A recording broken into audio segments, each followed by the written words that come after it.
Hey guys, tonight we begin with ancient Athens, the city that invented democracy and then immediately used it to decide who deserved to be humiliated in public. Then we spend time with Aspasia of Miletus, the most brilliant woman in the ancient world, who was rewarded for that brilliance with a lifetime of being called terrible things by men who could not beat her in an argument. Then we step into the sandals of a symposium slave, the person responsible for making sure the most powerful men in the ancient world had a good night, which sounds manageable until you understand what they considered a good night. And finally, we look at the real mechanics of Athenian democracy, not the inspiring version from the history textbooks, but the strange, petty, occasionally unhinged version that was actually practiced in the streets and courts and assembly halls of the city that supposedly gave us civilization. So before you get comfortable, take a moment to like the video and subscribe, but only if you genuinely enjoy what I do here. And let me know in the comments where you are tuning in from and what time it is. I always like seeing where in the world people are watching from. Now dim the lights, maybe turn on a fan for that soft background hum, and let us ease into tonight's journey together. You arrive in Athens in the morning, which sounds reasonable. You have been warned that it will be warm. That warning, it turns out, was doing a great deal of work with very few words. The heat does not arrive gradually. It lands on you all at once, pressing down from a sky that is so perfectly, relentlessly blue, it feels less like weather and more like a personal decision made specifically about you. There is no cloud. There is no shade where you are standing. There is only light reflecting off white stone in every direction, as if the city itself has been specifically designed to make sure that nowhere you look will offer any relief whatsoever. The sun bounces off marble steps, off whitewashed walls, off the broad flat surfaces of paving stones that have been baking since long before you arrived and will continue baking long after you find somewhere to sit down. You squint, and then you squint harder, and then you accept that squinting is simply your face now, a permanent new feature, a physical adaptation your body has made to the specific experience of being in Athens in August. Your feet, which seemed fine a moment ago, have now met the road and filed a formal objection.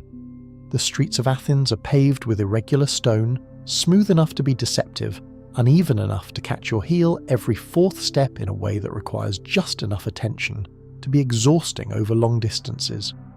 The dust is constant. It settles on your skin within minutes, mixing with the sweat that has already decided to make itself known, and by the time you have walked 2 blocks, you're already a different, slightly worse version of yourself than the one who woke up this morning. You have not seen a single thing yet. You have not had a thought yet. You're already losing. The city is loud. You understood intellectually that it would be loud, but the actual experience of it is different from the intellectual understanding in the specific way that all ancient cities differ from their intellectual understandings, which is that the intellectual understanding does not include the smell. There are vendors calling from every direction, not in a charming, decorative market square way, but with the dedicated, unrelenting commitment of people who have been doing this for hours and plan to continue doing it for several more. There are animals being moved through streets that were not really designed with animal movement in mind. There are arguments happening at a volume that suggests both parties believe the person 3 streets over deserves to hear their position as well, and if anything, would benefit from hearing it. There are children in the small courtyard visible through an open gate, not doing anything in particular except being loud about it. There are 2 men on a corner who are discussing something with the intensity of people who are about to stop discussing it and start demonstrating their positions physically. Though whether this impression is correct, you cannot tell because you do not speak the language well enough to know whether the conversation is about politics or about a disputed goat. In Athens, both conversations tend to reach the same pitch of commitment. And there are people everywhere. Athens, in its classical period, is a city of somewhere between 250,000 and 300,000 people, which makes it one of the most densely populated places in the ancient world, and you can feel every single one of those people in the way the air moves and the way the streets fill and the way everyone around you seems to know exactly where they are going, while you're still trying to figure out which direction is which. People do not move around you here. They move through the space you're occupying with the calm efficiency of people who understand that this space belongs to the city and not to any individual person standing in it. You learn very quickly to move or to be moved past, and the learning process is not gentle. It is, however, consistent, and consistency, as you are beginning to understand, is something Athens has in abundance. You are not Athenian. This is not a small thing here. Athens has a complex and carefully maintained hierarchy of who belongs and in what category of belonging, and you're standing at the bottom of the visitor portion of that hierarchy, which is a position that comes with very little authority and a great many unspoken rules you do not yet know exist. The Athenians are not unfriendly to visitors exactly. They are curious about the world in the way that intelligent cosmopolitan people who believe their city is the centre of civilization tend to be curious, which is a curiosity that contains within it, not always hidden, the assumption that what you have come from is probably less interesting than where you have arrived. You can feel this assumption in the way people look at you, briefly, categorizing, and then look away. You have been placed in a box. The box is not cruel. It is simply not particularly interesting to its organizers. You will learn the rules the hard way. This is, in Athens, considered the normal way to learn things. The first thing you notice after the heat and the noise and the density is the smell. Every city in the ancient world has a smell, and historians who write about Athens tend to focus on the philosophy and the architecture and quietly skip past the smell. But you do not have that option because you are standing in it. It is a mixture of roasting meat from the stalls near the agora, the sharp tang of tanning leather from the workshops on the edge of the market, the acrid smell of metalwork from the smiths working in the open heat, animal waste from the livestock and the draft animals and the horses tethered at the edge of the market, the dense, personal smell of unwashed bodies in a climate that encourages sweating at every opportunity, and underneath all of it, the faint, permanent smell of the sea. That last element at least has the decency to be somewhat pleasant. It comes from the direction of Piraeus, 3 or 4 miles to the southwest, the great harbour that makes Athens rich and powerful and perpetually aware of itself, and it sits underneath everything else, like a reminder that the city did not build itself out of ideas alone. The sea is the reason for almost everything here. The navy that defeated Persia, the trade that brings grain from the Black Sea to feed a city that cannot grow enough to feed itself, the silver from the mines at Laurium that pays for all of it. Athens smells like the sea because the sea is what Athens runs on, and if you stand still long enough in the morning air, you can trace the whole economic geography of the ancient Mediterranean in a single breath, if you're feeling philosophical about it, which right now you're mostly too hot to be. You follow the crowd toward the agora, because the agora is where everything happens and you need to understand where you are. The agora is not a single building. It is a large open space in the centre of the city, surrounded by colonnaded buildings called stoas, and it functions simultaneously as a marketplace, a civic centre, a court of public opinion, a place to conduct legal business, a place to argue philosophy, and a place to buy extremely specific quantities of dried fish. It is doing everything at once, loudly, and it has been doing this since before anyone currently alive can remember. The Athenians are proud of it, in the way that people are proud of things that are too central to their existence to be assessed clearly, which is to say, they cannot quite see it from the outside anymore, and would not recognise it as strange even if they could. From the outside, it is very strange. From the outside, it looks like what happens when a city has decided that everything important should happen in the same place simultaneously, and has arranged its social life accordingly, which is in fact exactly what happened. And the Athenians would consider your finding this strange to be evidence of a limitation in your understanding, rather than a peculiarity in their arrangement. You find a spot near one of the columns at the edge of the stoa and observe, because observation right now is your safest strategy. You have been told that Athens values learning, that it values the examined life, that it values the kind of intellectual curiosity that leads a person to ask uncomfortable questions in public spaces. What you have not been fully told is that all of this valuing comes with an enormous number of conditions, most of which apply to you in your current status and most of which are not written down anywhere you would have had access to. A man bumps your shoulder as he passes, does not stop, and does not acknowledge that this happened. You look around for some kind of social cue about how to respond. Everyone else around you is also not acknowledging that this happened. You file this away. Physical contact in crowds apparently follows a specific protocol here, and that protocol is to pretend it did not occur. This is fine. You can do that. You have already practiced pretending several things are not happening this morning and you are improving steadily. You cannot, however, do what the man 2 columns over is doing, which is speaking at length and at volume about his political opinions to a small group of people who are simultaneously listening and eating olives. This is fine for him. He is an Athenian citizen, and the right to speak freely in the agora about political matters, the right to participate in the kind of public intellectual exchange that Athens is famous for celebrating, belongs to a specific category of person. That category is adult male Athenian citizens, which is a category with a sharply defined membership and a mechanism for refusing applicants that requires no explanation. You can observe this gathering but cannot participate in it. Speaking your political opinion in the agora requires a status you have not earned and cannot purchase, and in most cases cannot be born into if you were not already born into it. Athens, for all of its celebrated openness, has a very detailed map of exactly who is allowed to speak freely, where, to whom, and about what. You are not on that map yet. You may not be on it ever, depending on circumstances entirely outside your control. The celebrated freedom of Athenian public life is real, and it is also conditional, and the conditions are not advertised at the entrance. The market around you operates in its own language, not just linguistically, though that is its own challenge, but socially. There is a way things are done here that has accumulated over generations, a shared understanding about how to negotiate, how to refuse, how to signal interest or disinterest, how to move through a crowded space without creating offence, that you're picking up imperfectly and at speed. A woman passes carrying a basket of figs on her head, with a specific balance that suggests she's been doing this since she was old enough to carry anything, not spilling a single fig despite the press of people around her, her face completely unbothered by the technical achievement she's demonstrating. You watch her until she disappears into the crowd and then feel slightly embarrassed about how impressed you were. She's not impressed, she's working. The sun climbs.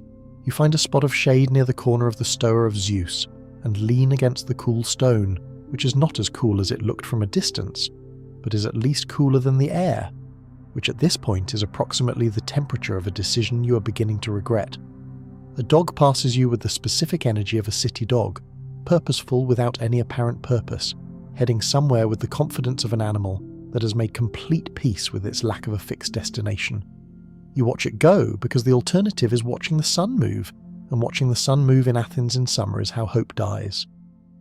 A group of men pass in conversation, walking in that specific Athenian way where the act of walking seems to exist primarily to facilitate the conversation rather than to get anywhere in particular. They are arguing, but not angrily.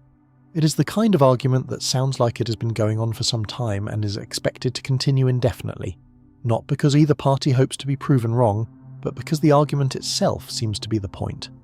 The point is not the resolution. The point is the quality of the disagreement. You catch fragments.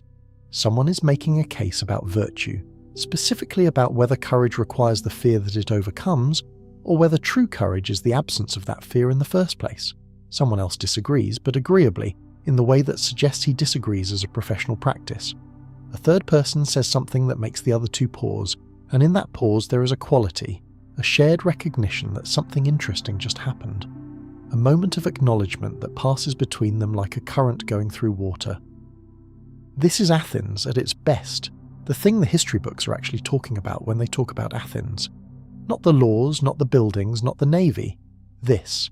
The moment where two people and an idea and a question and a disagreement about the answer all occupy the same space at the same time, and everyone involved would rather be here than anywhere else.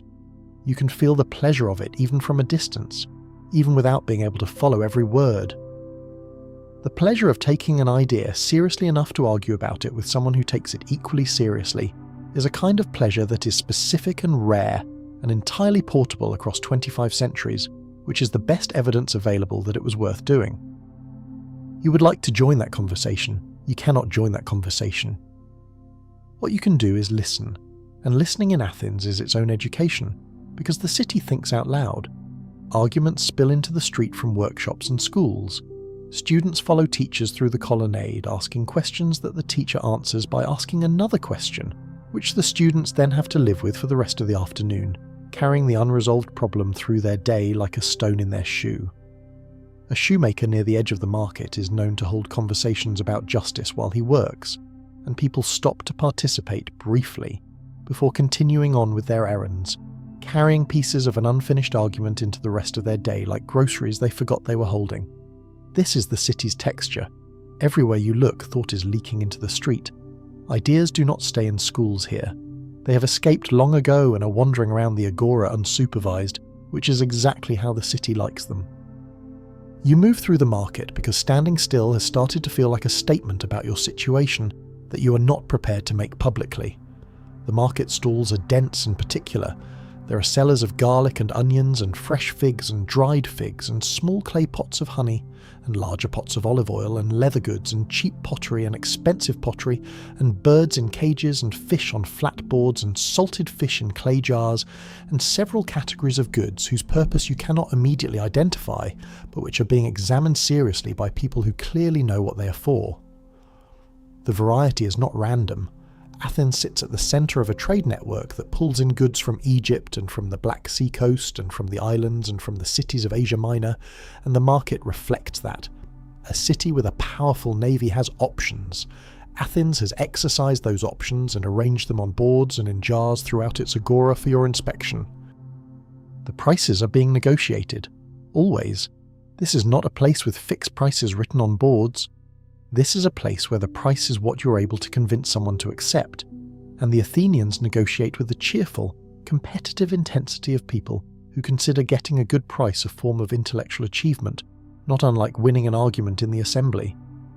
A man near you is engaged in what appears to be his 4th or 5th minute of negotiation over a bunch of leeks. The seller is patient in the way that someone is patient when they believe they are going to win. The buyer is committed in the way that someone is committed when they believe the same thing. They are both clearly enjoying themselves, which is not how you typically experience transactions over leaks, but Athens is managing it. You watch them negotiate for another 2 minutes before realizing you have been standing here long enough that both of them have noticed you and included your presence in their calculation of the social audience for their performance. You move on. You buy some olives because the olive seller is making the experience of not buying olives feel socially uncomfortable, and the olives are good. They are the specific kind of Athenian olive that has been cured in a way you cannot quite identify, but that makes the flesh dense and salty and faintly bitter, in the exact proportion that makes you eat 3 more before you have consciously decided to eat even the first one. You eat them standing up, watching the market, which is technically the most Athenian thing you have done so far. You are participating in the agora's basic function. You are a consumer, you are present, you are visible, and you are eating olives with the expression of someone who is pretending to know what is happening. This is, it turns out, an acceptable social position. The afternoon intensifies. You had not thought the heat could intensify further, but you were wrong, and Athens has no particular interest in being gentle about your being wrong. You are now sweating steadily and consistently in a way that feels less like your body managing temperature and more like your body expressing a considered opinion about your choices. The quality of the light has changed too, becoming something more white than yellow, a brightness that seems to press through your eyelids even when you close them, a light that feels less like illumination and more like a sustained argument that the day is going to make regardless of how you feel about it. Most of the city slows in the deepest heat of the afternoon. This is rational behaviour. The market thins. The arguments become less energetic. Even the vendors reduce their calling to something more like a tired murmur, a half-hearted announcement that they are still there technically if you need them, though they would understand if you also found it necessary to sit down for a while.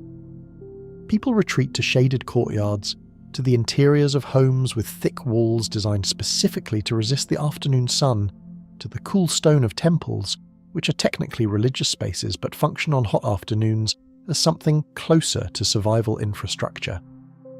The Athenians have made their peace with the heat in a way that involves not fighting it, but simply waiting for it to be over, which is the kind of accommodation that requires generations to develop and that looks, to someone who has not developed it, like inexplicable laziness but is in fact the most reasonable possible response to an environment that will not negotiate. You have no courtyard. You have no thick-walled home.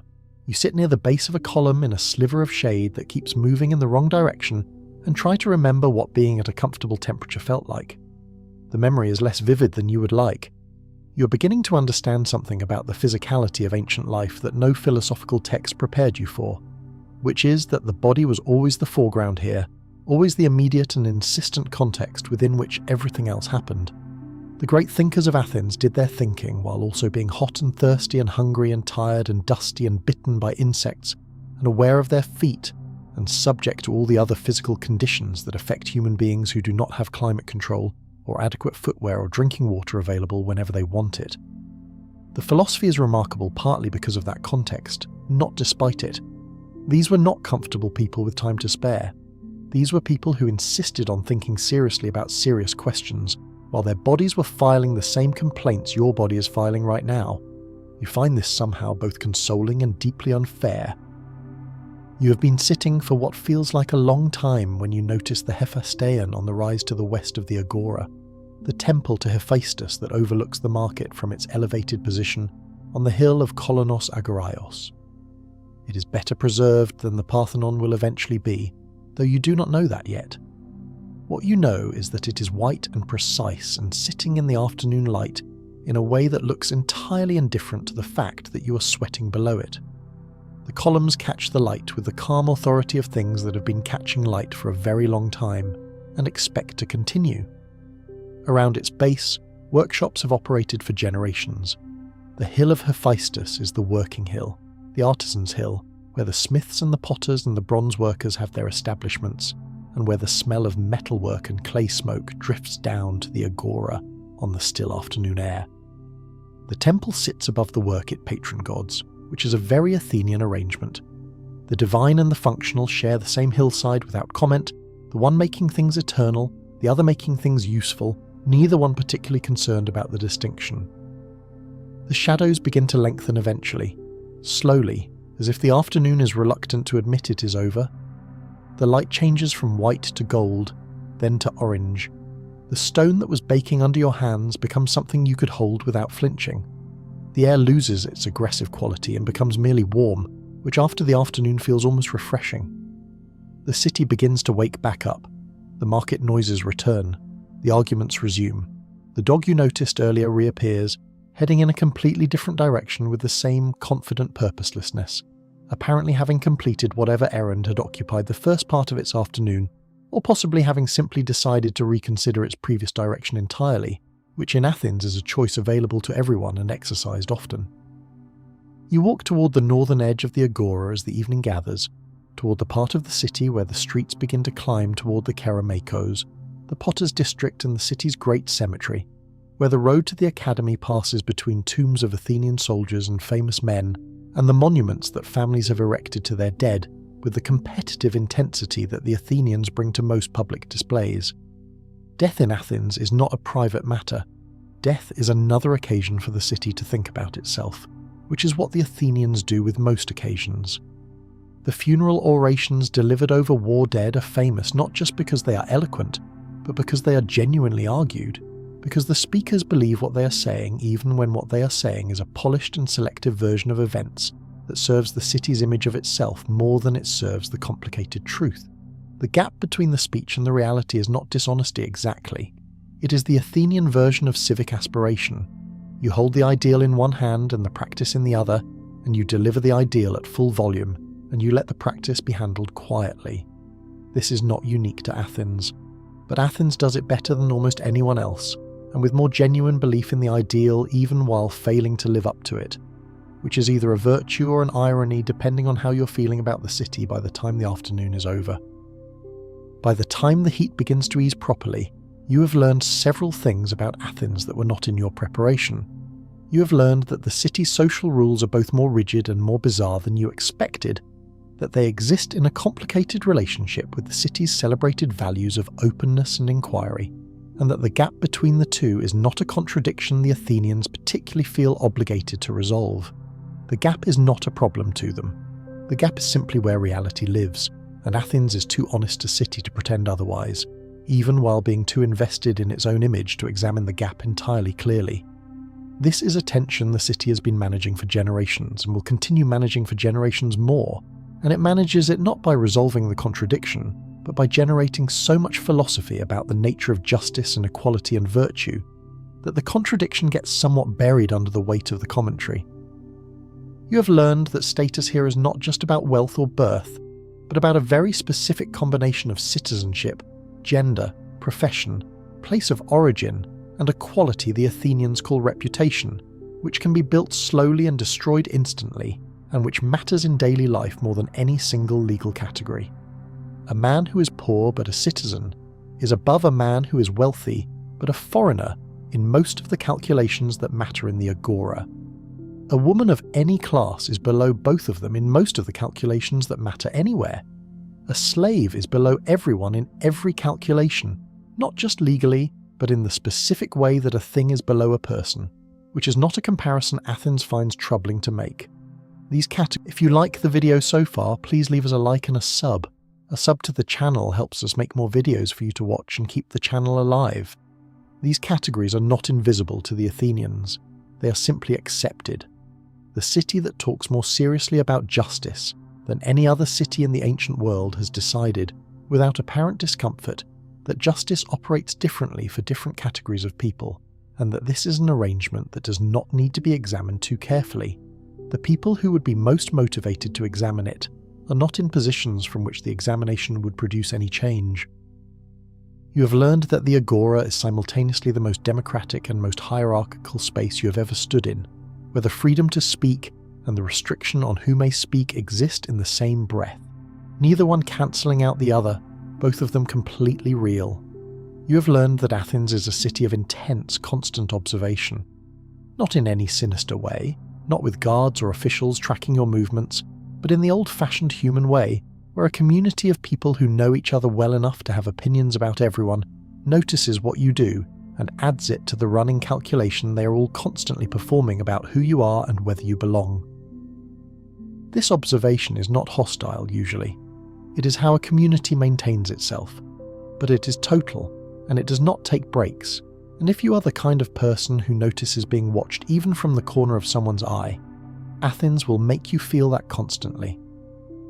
That calculation is running on you right now. You can feel it even without anyone looking directly at you. The peripheral awareness of a city deciding what to make of you, whether you are interesting or dangerous or negligible or worth knowing. Athens has always sorted its people this way. The philosophy is famous. The sorting mechanism is what you're living inside of, and the sorting mechanism is considerably less elegant than the philosophy. The evening brings relief. The temperature drops in that Mediterranean way that feels like a gift after a day of punishment, not gradually but in one satisfying shift, the kind of change that makes you aware of exactly how miserable you have been. The city changes character with it. The agora empties of its daytime occupants and fills with different ones. The pace slows from the afternoon's half-dead crawl to something more deliberate and social. Oil lamps appear in doorways, small flames that do not illuminate so much as they mark the presence of human life and human warmth. The smell shifts from the day's working heat to something more domestic. Cooking smells drifting over walls, the resin from burning torches at the corners of larger buildings, the faint salt of the evening breeze coming in from the direction of Piraeus harbour. The city in the evening is more beautiful than it was during the day, which is a thing that cities in this climate often manage by surviving the afternoon. People are outside again, and differently outside than they were during the day. During the day, the street was a place of transactions, of movement, of getting things done. In the evening, the street becomes something more like a shared room. Men gather in small groups. Conversations begin that are not commercial, not argumentative in the daytime way, but social, catching up, the settling of a day's events into shared narrative. An older man and a young one sit on a step talking with the easy familiarity of a teacher and a favourite student, or possibly a father and a son, or possibly two people who have simply been arguing together long enough that the relationship has its own weight. You pass them and hear the word justice, and then the word again, and then the young man laughs at something, and the old man shakes his head in the way of someone who finds the laugh more interesting than he is willing to admit. The conversation about justice in Athens is so continuous, so woven into the daily life of the city's men, that you begin to wonder whether they ever actually resolve anything, or whether the resolution would simply produce a new question, which is the effect that philosophical education tends to produce in people who are paying attention. You have survived your first full day in Athens. This is not a small accomplishment. The city is not hostile to you exactly, but it is also not interested in making things easy. It has rules, and it has expectations, and it has a very high tolerance for watching someone figure those things out on their own. You sit somewhere near the edge of the agora as the evening gathers, aching in your feet and shoulders, dusty and tired and slightly bewildered, and you watch the city reconfigure itself for the night. And somewhere in that watching, a thought arrives, uninvited but persistent. You begin to understand why people stayed here, not because it was comfortable, not because it was safe or easy or organised in ways that made your life simpler, but because it was alive in a way that other places were not, crackling with disagreement and observation, and the dangerous energy of a society that had decided to take the act of thinking seriously, even when the results were chaotic, even when the rules were unfair, even when the heat was trying to kill you, and the stones were making their feelings about your feet very clear. There is something that a city does when it treats the life of the mind as a civic value, when it creates spaces for argument and institutions for participation, and a culture that rewards the willingness to say the uncomfortable thing out loud. It makes the city difficult. It makes it exhausting. It makes it the kind of place that invites the observation that it is its own best argument and its own worst example simultaneously. But it also makes it the kind of place that people do not easily forget, not even after 25 centuries of trying. You watch the city in the evening light and notice the Acropolis from where you're sitting, rising above everything else, the Parthenon pale and enormous against the darkening sky. It has been there every moment of your day, visible from most of the agora, a constant reference point that you have been aware of but not yet properly looked at until this moment. The Athenians look at it the way people look at things that have always been there, with a fondness that has become so habitual it no longer feels like appreciation. But from where you're sitting, at the end of a long and physically demanding day, in an unfamiliar city, it looks like what it is. An act of collective ambition expressed in marble and limestone, a city saying something about itself that it wanted to last. Whether what it was saying was entirely accurate is a separate question, but the saying is real, the aspiration is real, and the building, still standing after 25 centuries of being stood in front of and looked at and argued over, is as real as anything can be. Tomorrow you will see more, you will learn more rules you did not know existed. The city will be watching, calculating, deciding what to make of you. But tonight you are simply here, part of the evening, part of the gathering, part of a place that has been gathering people and ideas and arguments for longer than you can quite grasp. That is enough for one day. Maybe it is more than enough. Your feet certainly think so. There is one more place you need to go before the evening is done, and that is the Pnyx. Not to speak because you cannot speak there, but to stand in it, to feel what the space feels like when it is empty. Because the empty version of the Pnyx tells you something about Athenian democracy that the full version does not. You walk up the hill as the last light is leaving the sky, past the boundary stones that mark the edge of the civic space, up the stepped path to the flat area carved out of the hillside where the assembly met. It is not large.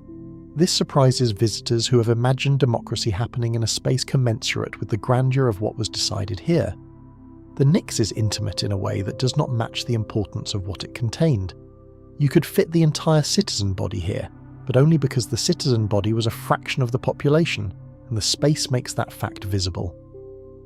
You stand on the bema, the speaker's stone, and look out at the curved hillside where thousands of men would stand listening. And then you turn and look at what the speaker saw when he spoke. The whole of Athens below, the agora in the middle distance, the Acropolis rising above it with the Parthenon visible against the evening sky. The speaker at the Pnyx spoke with all of that behind him.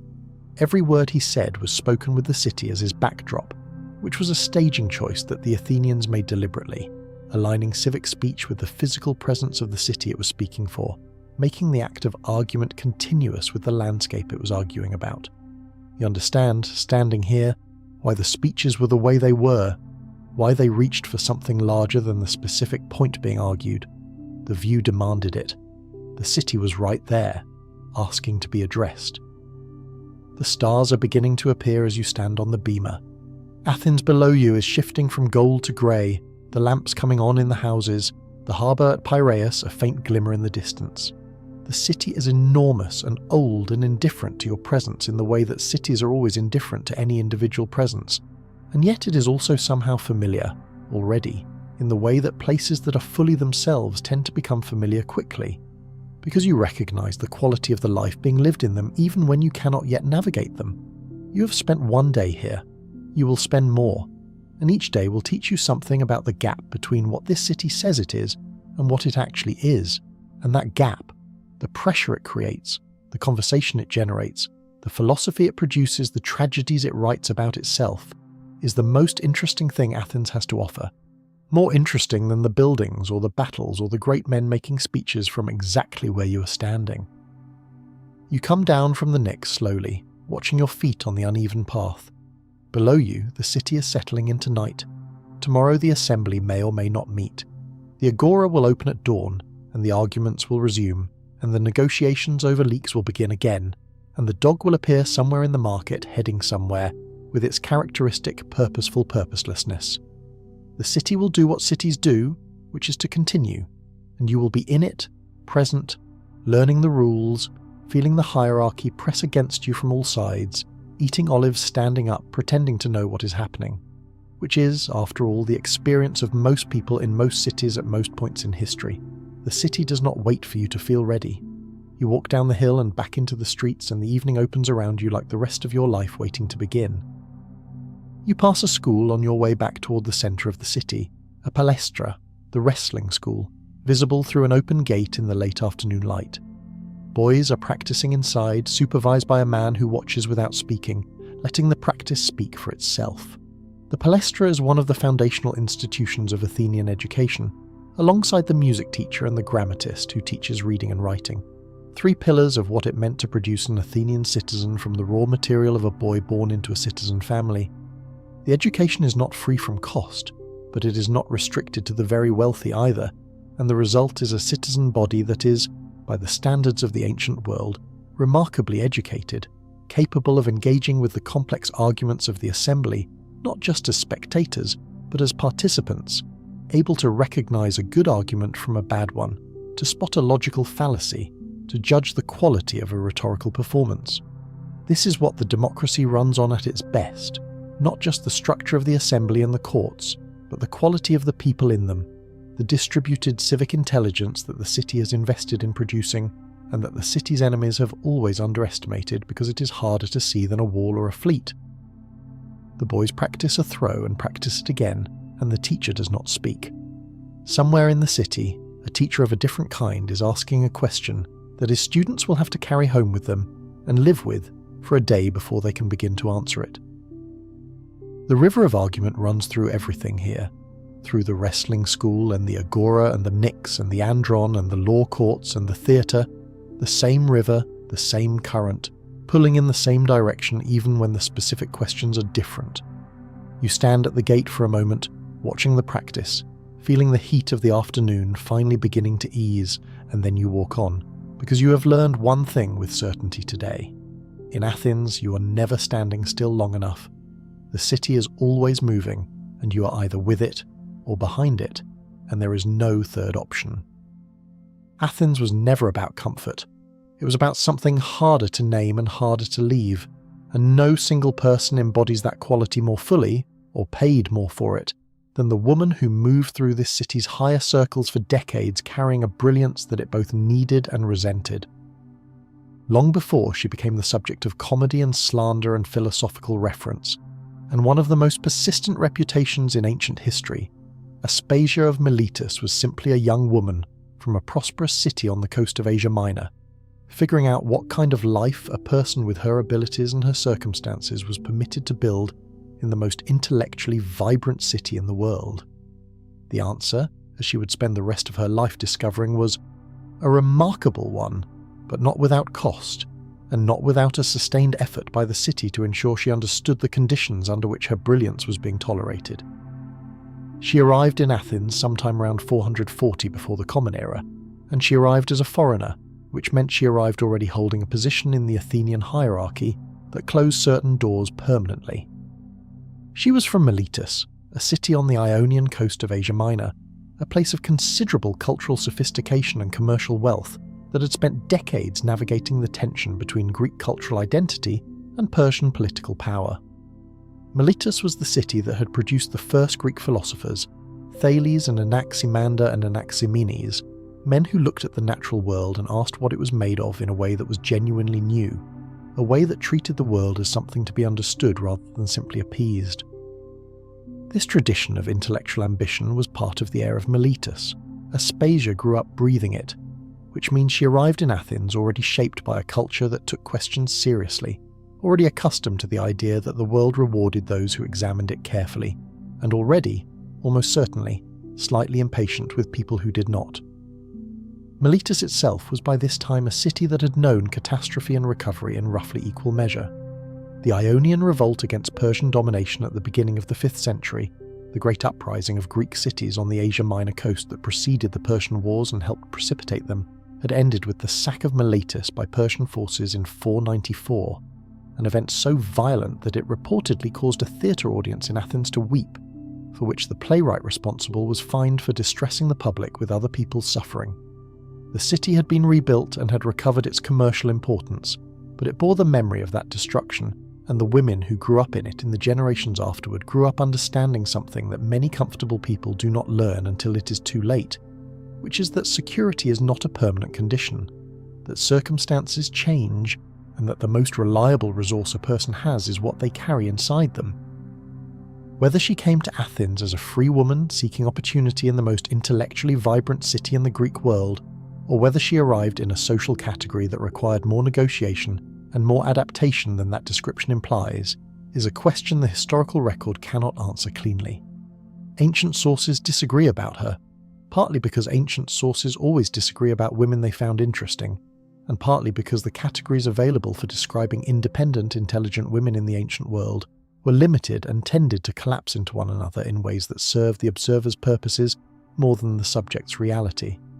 What is clear is that by the time she appears in the historical record as a significant figure, she's living in Athens, she's associated with the intellectual and political elite, and she's already the subject of opinions. The opinions are not uniformly positive. The opinions are, in fact, never uniformly positive about Aspasia, which is itself a kind of data. When a person generates this much sustained commentary over this many centuries, the commentary tells you something even when the facts are disputed. The city she arrived in was at the height of its power and its confidence. The Persian Wars were a generation in the past. The long walls connecting Athens to its harbour at Piraeus were built or building.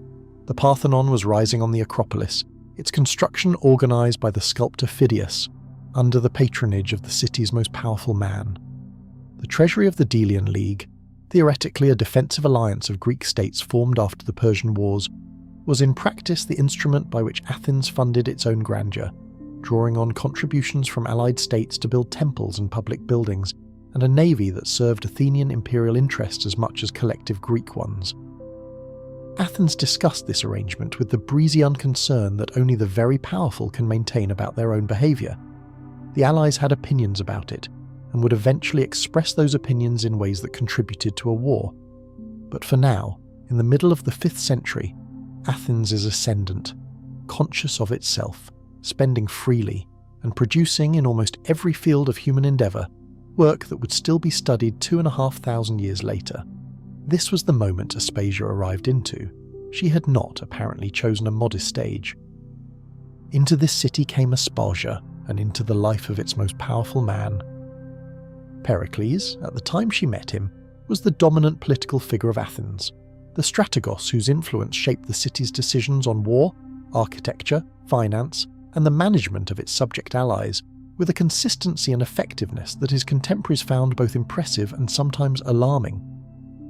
He had held political prominence for decades, since the time in the 460s when he had allied himself with the democratic reformer Ephialtes against the conservative faction represented by the Areopagus, the ancient court of Athens whose power derived from aristocratic tradition rather than popular mandate.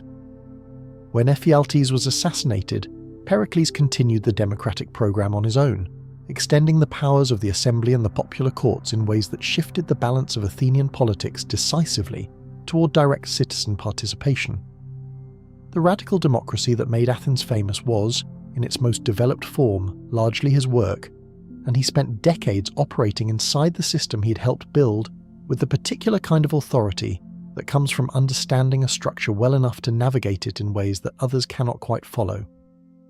He was the patron of the rebuilding program that put Phidias to work on the great chryselephantine statue of Athena inside the Parthenon, and Ictinus and Callicrates to work on the building itself, the building that sat on the Acropolis and looked down over the city and the harbour and the whole of Attica, and said, in the only language that lasts, that this city believed in something large enough to build marble columns around. He managed the finances of the Delian League with a creative accounting that his opponents found infuriating and his supporters found pragmatic.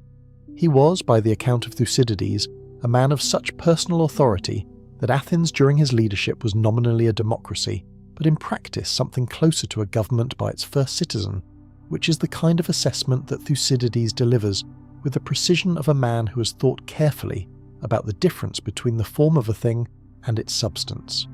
Pericles did not hold an unusual office or possess formal power that exceeded that of other strategoi. He held influence, and the influence was such that the difference became theoretical.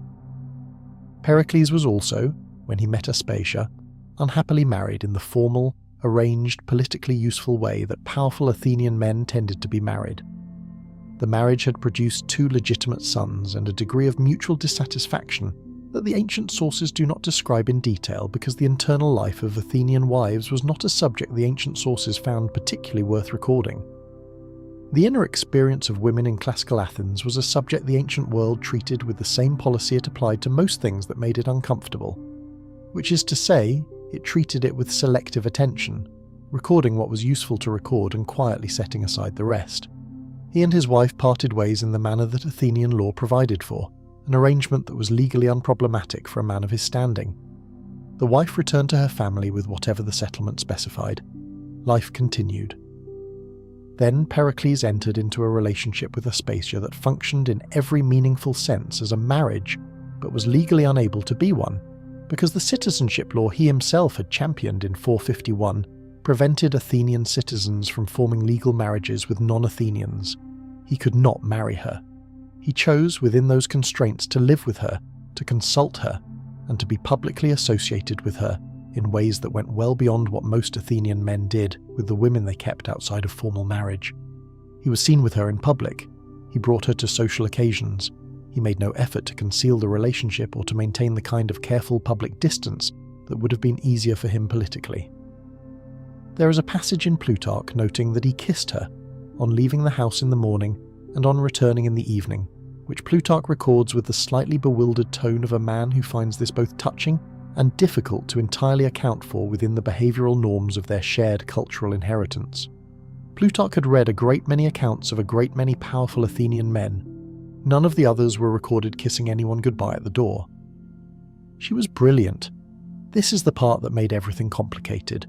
She ran what functioned as an intellectual salon in their shared home, a gathering place for the significant minds of 5th century Athens, and the gathering was genuine, not decorative, not social performance, but the actual exchange of ideas among people who found each other worth arguing with.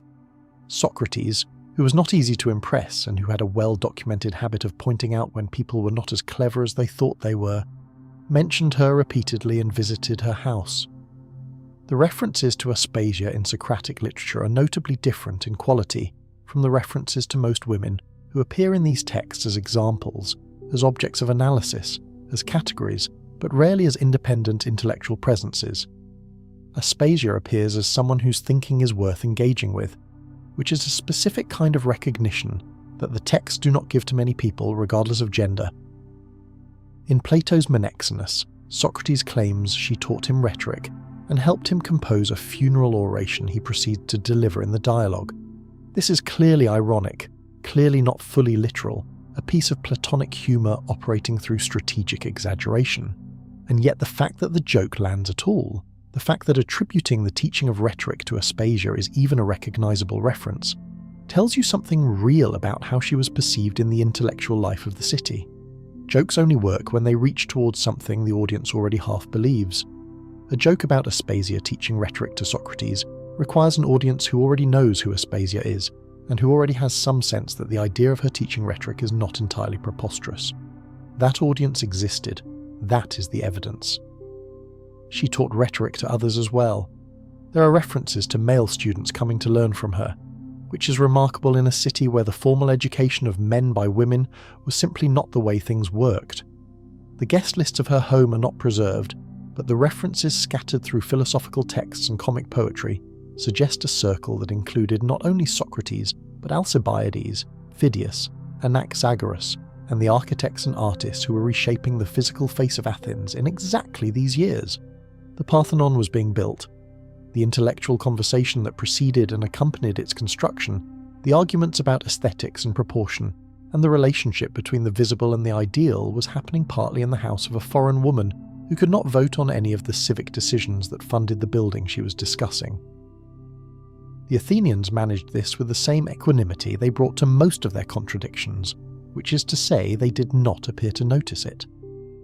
If you like the video so far, please leave us a like and a sub. A sub to the channel helps us make more videos for you to watch and keep the channel alive. She influenced Pericles' speeches. This claim appears in Plutarch and has been debated by classicists with the sustained energy that scholars bring to questions that cannot be definitively resolved. The funeral oration. Pericles' great speech delivered over the Athenian dead of the first year of the Peloponnesian War, preserved by Thucydides and studied for 2,500 years as a model of civic rhetoric, was by some ancient accounts shaped in part by Aspasia. Whether this is literally true, or an ancient joke that grew into a tradition, or a recognition of her influence expressed through hyperbole, is unknowable. But it is worth sitting with the possibility that one of the most celebrated pieces of political oratory in the Western canon, the speech that defines Athenian democratic ideals with a lapidary clarity, the passage that says Athens is an education for all of Greece, and that the individual Athenian is sufficient to serve the city in ways that men from other cities are not, may have been influenced by a woman who could not vote, could not hold office, and could not legally marry the man who delivered it. The irony is complete enough to feel almost deliberate. Athens often manages this level of irony without appearing to notice. The backlash against Aspasia was sustained, revealing and ultimately self-defeating in the specific way that sustained backlash against genuinely significant people tends to be. It was sustained because the threat she represented was ongoing. It was revealing because the specific forms it took showed what the city found most threatening about her, which was not her intelligence in the abstract, but her intelligence combined with her independence, combined with her influence over a man who shaped the city's most consequential decisions. And it was self-defeating because the attacks on her reputation, the jokes, and the trial and the slander turned out to be advertisements. They kept her name in circulation. They ensured she remained a point of reference. They are the reason she's remembered at all 2,500 years later, which is not the outcome her enemies were hoping for. Aristophanes, the comic playwright, performed a social function that combined entertainment with political attack in ways that would feel familiar to anyone who has spent time observing the particular genre of public discourse where humour serves as cover for cruelty. He was very good at it. He was talented enough that the cruelty could be almost invisible behind the craft. He wrote about Aspasia with the specific kind of mockery that pretends to be simply comic while operating as character assassination. In the Acharnians, performed in 425, he placed her at the centre of a satirical explanation for the causes of the Peloponnesian War, a sequence involving escalating female abductions that presents the entire conflict as an extended joke at the expense of Pericles' domestic arrangements. The sequence is funny. Aristophanes was always funny. It is also, if you read it without allowing the humour to do its intended work of disarming your critical attention, an attempt to attach to Aspasia a responsibility for one of the greatest catastrophes of the Greek world. The claim was almost certainly false. It did not matter. It was funny. It was repeated. It became part of her reputation in the way that jokes about powerful people's partners have always become part of the conversation, lingering long after the specific context that produced them has been forgotten, and the original target of the joke has been reduced in public memory to the punchline. She was put on trial. The charges vary depending on which ancient source you read, but the consistent elements involve accusations of impiety, of running a disreputable establishment, and of corrupting the women who associated with her. The trial was almost certainly politically motivated, an attack on Pericles conducted through the more vulnerable target of the woman in his life. This was a standard technique in ancient Athenian politics, where direct attacks on powerful men carried significant risks of retaliation, but attacks routed through their associations, their family, their domestic arrangements, could achieve the same goal of public embarrassment without the same exposure. Pericles' enemies understood that Aspasia was his vulnerability precisely because her position could not be defended by invoking his military record or his civic service, and so they attacked her, with the additional benefit that the attack allowed them to invoke the categories of sexual propriety and religious observance that played well with the broader public audience that every Athenian courtroom trial created, because Athenian trials were public events, attended by many people beyond the 500 or so jurors, and the theatre of them was part of their political purpose. The trial was an occasion for Pericles' enemies to raise questions about his judgment, his domestic arrangements, and the company he kept. It was an occasion to suggest, without needing to prove, that a man who lived with a woman like Aspasia was a man whose priorities were compromised in ways that should concern the city. That this concern was expressed through charges against her rather than against him reflected a calculation about legal risk and public sympathy that was entirely correct. Attacking Pericles directly was difficult because his record was long and his supporters were many. Attacking her was easier because her position in the city was legally ambiguous and her reputation had already been worked on for years by comic poets who had helpfully prepared the ground. Pericles defended her himself, in court, in person. This was unusual to the point of being remarkable. Distinguished Athenian men did not typically make personal, emotional courtroom appeals for anyone. The conventions of Athenian courtroom rhetoric encouraged appeals to civic duty, ancestral service, personal honour, and the welfare of the city. They did not typically encourage the kind of raw personal advocacy that defending someone you loved would produce. According to later accounts that may be embellished but that may also preserve something real, Pericles wept while he spoke on her behalf. The most powerful man in Athens, the man described by Thucydides as composed and unshakable, the man who gave the funeral oration without apparently showing a trace of personal feeling, stood in a courtroom and cried over Aspasia of Miletus. Whatever else you think about Pericles, this moment suggests something that his public record would not otherwise confirm, which is that he was, under the famous composure, a person, and that she was not to him what the city's legal categories would have described her as, which is a foreigner of uncertain status, but something it had no category for, which is a person whose absence he could not imagine. She was acquitted. The jury voted to release her, whether because Pericles' appeal was genuinely persuasive, or because the charges were too transparently political to sustain, or because the jury took one look at Pericles weeping in public and decided that the experience of being the reason for it was worse than the experience of voting to end it. The acquittal did not end the attacks on her reputation. Nothing ends that kind of attack once it has begun, especially when the attack has become its own form of entertainment, and the target has become famous enough that the attack generates its own audience. But she was free, and she was still in Athens, and the attempt to remove her had failed. She had survived the thing that the city used as its ultimate tool for removing inconvenient people, which was not violence but publicity, the public exposure of private life in a legal setting, where the social pressure of several hundred watching citizens was brought to bear on the outcome. What we do not know is what she felt in the aftermath. The ancient sources do not record this. The ancient sources rarely record what women feel in the aftermath of things. What we can infer is that existing as a brilliant, independent, politically connected woman in classical Athens required a constant negotiation with a social environment that both needed what she offered and resented her for offering it. The resentment expressed itself in jokes and in trials, and in the particular quality of attention that extraordinary women receive in societies that have not decided whether to celebrate or punish them for being extraordinary. The need expressed itself in the guest lists of her home, in the philosophers who kept coming back, in the speeches that bore her fingerprints, in the persistence of her reputation despite everything done to damage it. These two things coexisted without resolving, which is the condition Athens created for her and which she inhabited for decades.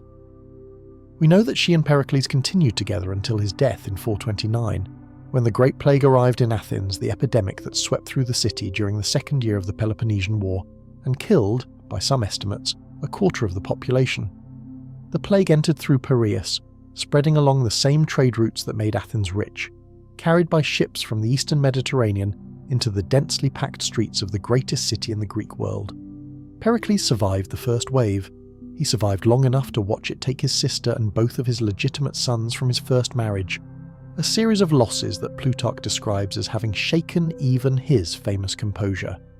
He wept for his sons at their funerals in a way that people who knew him remarked upon, because it was so different from the public impassivity that had been his constant register. The citizenship law he had championed in 451, the law that had made it impossible for him to marry Aspasia, now threatened to make the son she had borne him illegitimate and therefore outside the protection of Athenian citizenship. Pericles appealed to the assembly, the same assembly he had largely built through decades of democratic reform, and asked them to make an exception. The assembly voted yes. This is one of those moments in history that carries its full weight quietly. The man who had drawn the lines of Athenian belonging more tightly than they had been before, who had decided in a moment of political confidence that Athenian blood should determine Athenian citizenship, spent the last years of his life asking the city to undo that restriction for the woman he loved and the son she had given him. The city agreed. It is possible to read this as hypocrisy. It is also possible to read it as the kind of complexity that happens to everyone eventually, when the general principle and the specific case turn out to occupy the same space at the same time, and the principle that seemed so clean in the abstract turns out to have jagged edges in the particular. Pericles died in the autumn of 429, weakened by what appears to have been a milder form of the plague, a slow deterioration rather than the sudden, violent end that took so many others. He had watched the plague move through the city for 2 years, watched it take people he knew, watched the Athens he had spent his life building become a place of mass graves and public despair, watched the war he had managed through years of careful strategy begin to shift in ways that his illness prevented him from countering. He died with Athens still standing, still democratic, still fighting, not yet broken, though the breaking would come within a generation. Aspasia outlived him. By how long and in what circumstances, the sources are uncertain.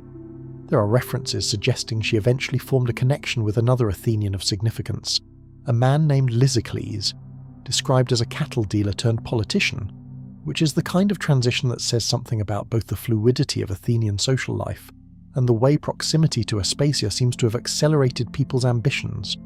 Whether she continued to teach, to gather intellectuals, to exert influence in the ways she had before, is not recorded with the clarity that would let us answer the question confidently. What is recorded is that she existed, and that she mattered enough to argue about for several centuries after she was gone, which is more than most people manage, and considerably more than the social position the city assigned her would have predicted. The story of Aspasia is, in the end, the story of what a city does with a person who exceeds the categories assigned to her. Athens needed her intelligence and punished her for having it. It valued her company and prosecuted her for offering it. It built its most celebrated political relationship partly around her influence and refused to give her the legal standing to formalize that relationship. And it remembered her, across centuries, in exactly the complicated way it remembered everything, arguing about what she meant, disputing what she did, debating whether what she was should be celebrated or condemned or excused, and in doing all of that, arguing continuing in its own argumentative way to demonstrate exactly why she had mattered in the first place. That is the Athenian quality. To know something is important and to argue about it perpetually rather than resolve it, to create the conditions for brilliance and then to find brilliance inconvenient when it arrives in the wrong body. Athens had this quality in abundance. Aspasia understood it better than most, and the fact that we're still talking about her, still arguing about what to make of her, still sitting with the question of what her life meant in the context of the city that shaped and constrained and infuriated and kept her, suggests that she would not be entirely surprised by any of it. She had spent decades in the most argumentative city in the ancient world. She would have expected the argument to continue after she left. She might even have found a kind of satisfaction in that. Consider the world she moved through from the perspective of the women who were not her. Most Athenian women of the citizen class lived lives of considerable interior restriction by the standards of any modern comparison, confined largely to the domestic space of the oikos, the household appearing in public mainly for specific religious occasions and funeral processions, legally represented in court and in contracts by a male guardian called a kyrios, expected to manage the household and raise children and remain as invisible as possible to the social world that their husbands occupied. The women who were freer of these restrictions were the ones who, for various reasons, operated outside the citizen wife category. Some were hetairai, educated and independent companions who occupied a position that ancient sources treat with an ambiguity that reflects the ambiguity of the position itself, simultaneously admired for their intelligence and freedom, and despised for the means by which that freedom was obtained. The category was a trap even as it was a liberation, which is the kind of arrangement that societies have used across history for women who do not fit the approved category, giving them freedom with one hand and shame with the other. Aspasia moved through this world with a clarity of purpose that the ancient sources capture even while disagreeing about almost everything else. She knew what she was doing and what it cost. She knew that the freedom she had was inseparable from the vulnerability she carried. She knew that the power she exercised through Pericles was real but borrowed, dependent on a relationship that the city could use against her at any time, as it eventually did. She continued anyway. This is not nothing. In a world that offered women of her background and circumstances a very specific and constrained set of options, she found the edges and pushed them, not with the dramatic gesture of revolution, but with the quiet, daily, exhausting insistence of someone who has decided that the available categories are not adequate and is going to inhabit the gap between them regardless of the discomfort this causes everyone else. The women in the citizen class who watched her must have had their own complicated responses to her existence. She was proof that a woman could occupy intellectual and political space without the city entirely collapsing. She was also proof that doing so required operating outside the structures that protected citizen women, outside the security of the oikos and the kyrios, and the social contract that made a citizen wife's life constrained but also, in its way, insured. She had freedom that they did not have and vulnerability that they did not have in equal measure, and the two were connected in ways that the city's structure made inescapable. The city offered women a choice between protection and freedom without quite acknowledging that these were the terms of the exchange, and most women, most of the time, chose protection. Aspasia did not. The consequences were exactly what the city had designed them to be. There is a version of Aspasia's story that focuses on the romance, on the extraordinary love story between the most powerful man in Athens and the most brilliant woman in the city. Two people who found in each other something the rest of their world could not provide, who chose each other against the available social arrangements and paid the social costs of that choice with something approaching equanimity. That version is true, as far as it goes. It is also incomplete, because the more interesting thing about Aspasia is not the love story, though the love story is genuinely remarkable, but the intellectual life, the salon, the teaching, the presence in the city's philosophical conversation at the highest level, the shaping of the speeches that shaped the city. She was, by the evidence we have, one of the most significant intellectual figures of classical Athens, and she accomplished this while legally unable to participate in any of the city's formal institutions, while subject to prosecution for her very existence as an independent woman, while having her biography written, distorted, and simplified by men who found her too complicated to describe accurately and too significant to ignore. She outlasted the distortions. That is the most Athenian thing about her. It is worth pausing on the specific texture of intellectual life that Aspasia inhabited and helped create, because it was not a static thing.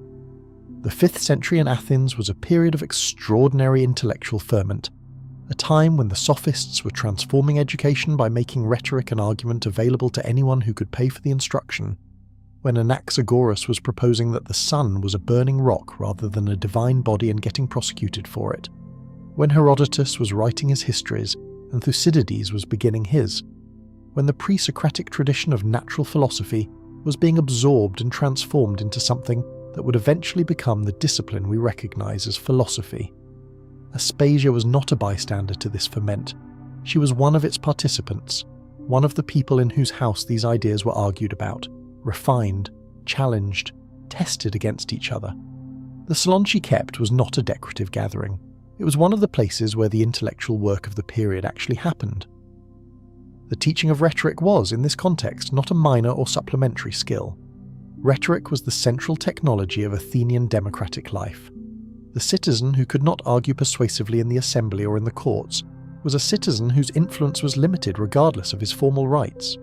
The sophists had understood this and had built a profitable educational industry around it, charging substantial fees to teach the children of a wealthy Athenians how to construct and deliver arguments. Aspasia's teaching of rhetoric placed her directly in this tradition.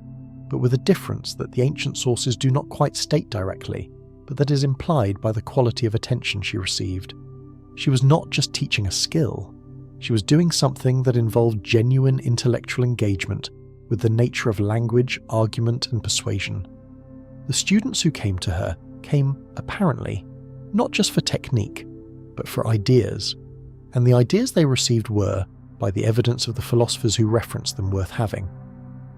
The question that the ancient sources never quite answer, but that hovers over every account of her, is how she experienced the contradiction of her position.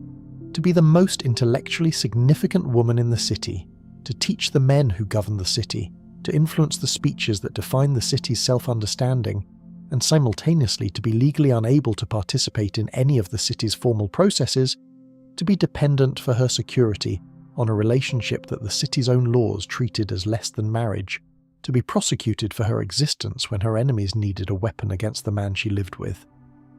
This is a position that would require an extraordinary degree of psychological stability, not the stability of someone who has resolved the contradiction, but the stability of someone who has decided to act within it without being destroyed by it, which is a different and more difficult thing. The philosophers who knew her did not write about her inner life. They wrote about her arguments, they wrote about her teaching, they wrote about her influence on Pericles, they wrote about the trial. They did not write about what it cost her to live inside the contradiction of being brilliant in a city that valued brilliance, and a woman in a city that did not extend that value to women. The silence on this point is itself historical evidence. Evidence of what the city chose to record and what it chose to leave unrecorded. Evidence of the gap between the questions the city asked and the questions that would have needed to be asked to understand Aspasia as a complete person, rather than as an interesting case. We fill that silence today with inference and with the particular empathy that comes from recognizing a situation in the historical record that has not, in all of the centuries since, entirely disappeared from the present. Now consider the gathering she occasionally attended, the symposium from the outside, a candlelit room, well-dressed men reclining on couches, wine being poured, the sound of music and conversation and philosophical debate. From the outside, it looks like civilization at its most refined. From the inside, from a very specific inside, from the perspective of the person responsible for making all of that happen, it looks rather different. You begin your work before anyone arrives. This is always how it starts, before the guests, before the couches are arranged, before the first crater has been mixed, before any of the things that constitute the actual event have happened. You're already there, already working, and the event will not begin until you have finished the preparations that make it possible. The beginning of a symposium, in your experience, is not the moment when the guests arrive. The beginning is before dawn, when the household stirs and the list of tasks settles into your awareness, with the familiar weight of something you have done many times, but that still requires your full attention if it is to go right. The room needs to be right. The andron, the men's room, is the designated space for the gathering, and everything in it has a correct arrangement that you know from practice, and that no one has needed to explain to you in several years, because by now it is simply the structure of the work. The couches along the walls, positioned at the correct angle and at the correct distance to accommodate the number of guests expected tonight. The low tables in front of each couch, for the food that will come in courses, for the cups that will be filled and refilled throughout the long hours of the evening. The mixing vessels positioned where they will be accessible. The oil lamps checked and filled and positioned where they will cast the best light without creating smoke that will make the room unpleasant for the men who will occupy it later. None of this is complicated. All of it requires constant attention, and the distinction between those two things is the whole of your job. You are not a guest tonight. You already knew this, obviously.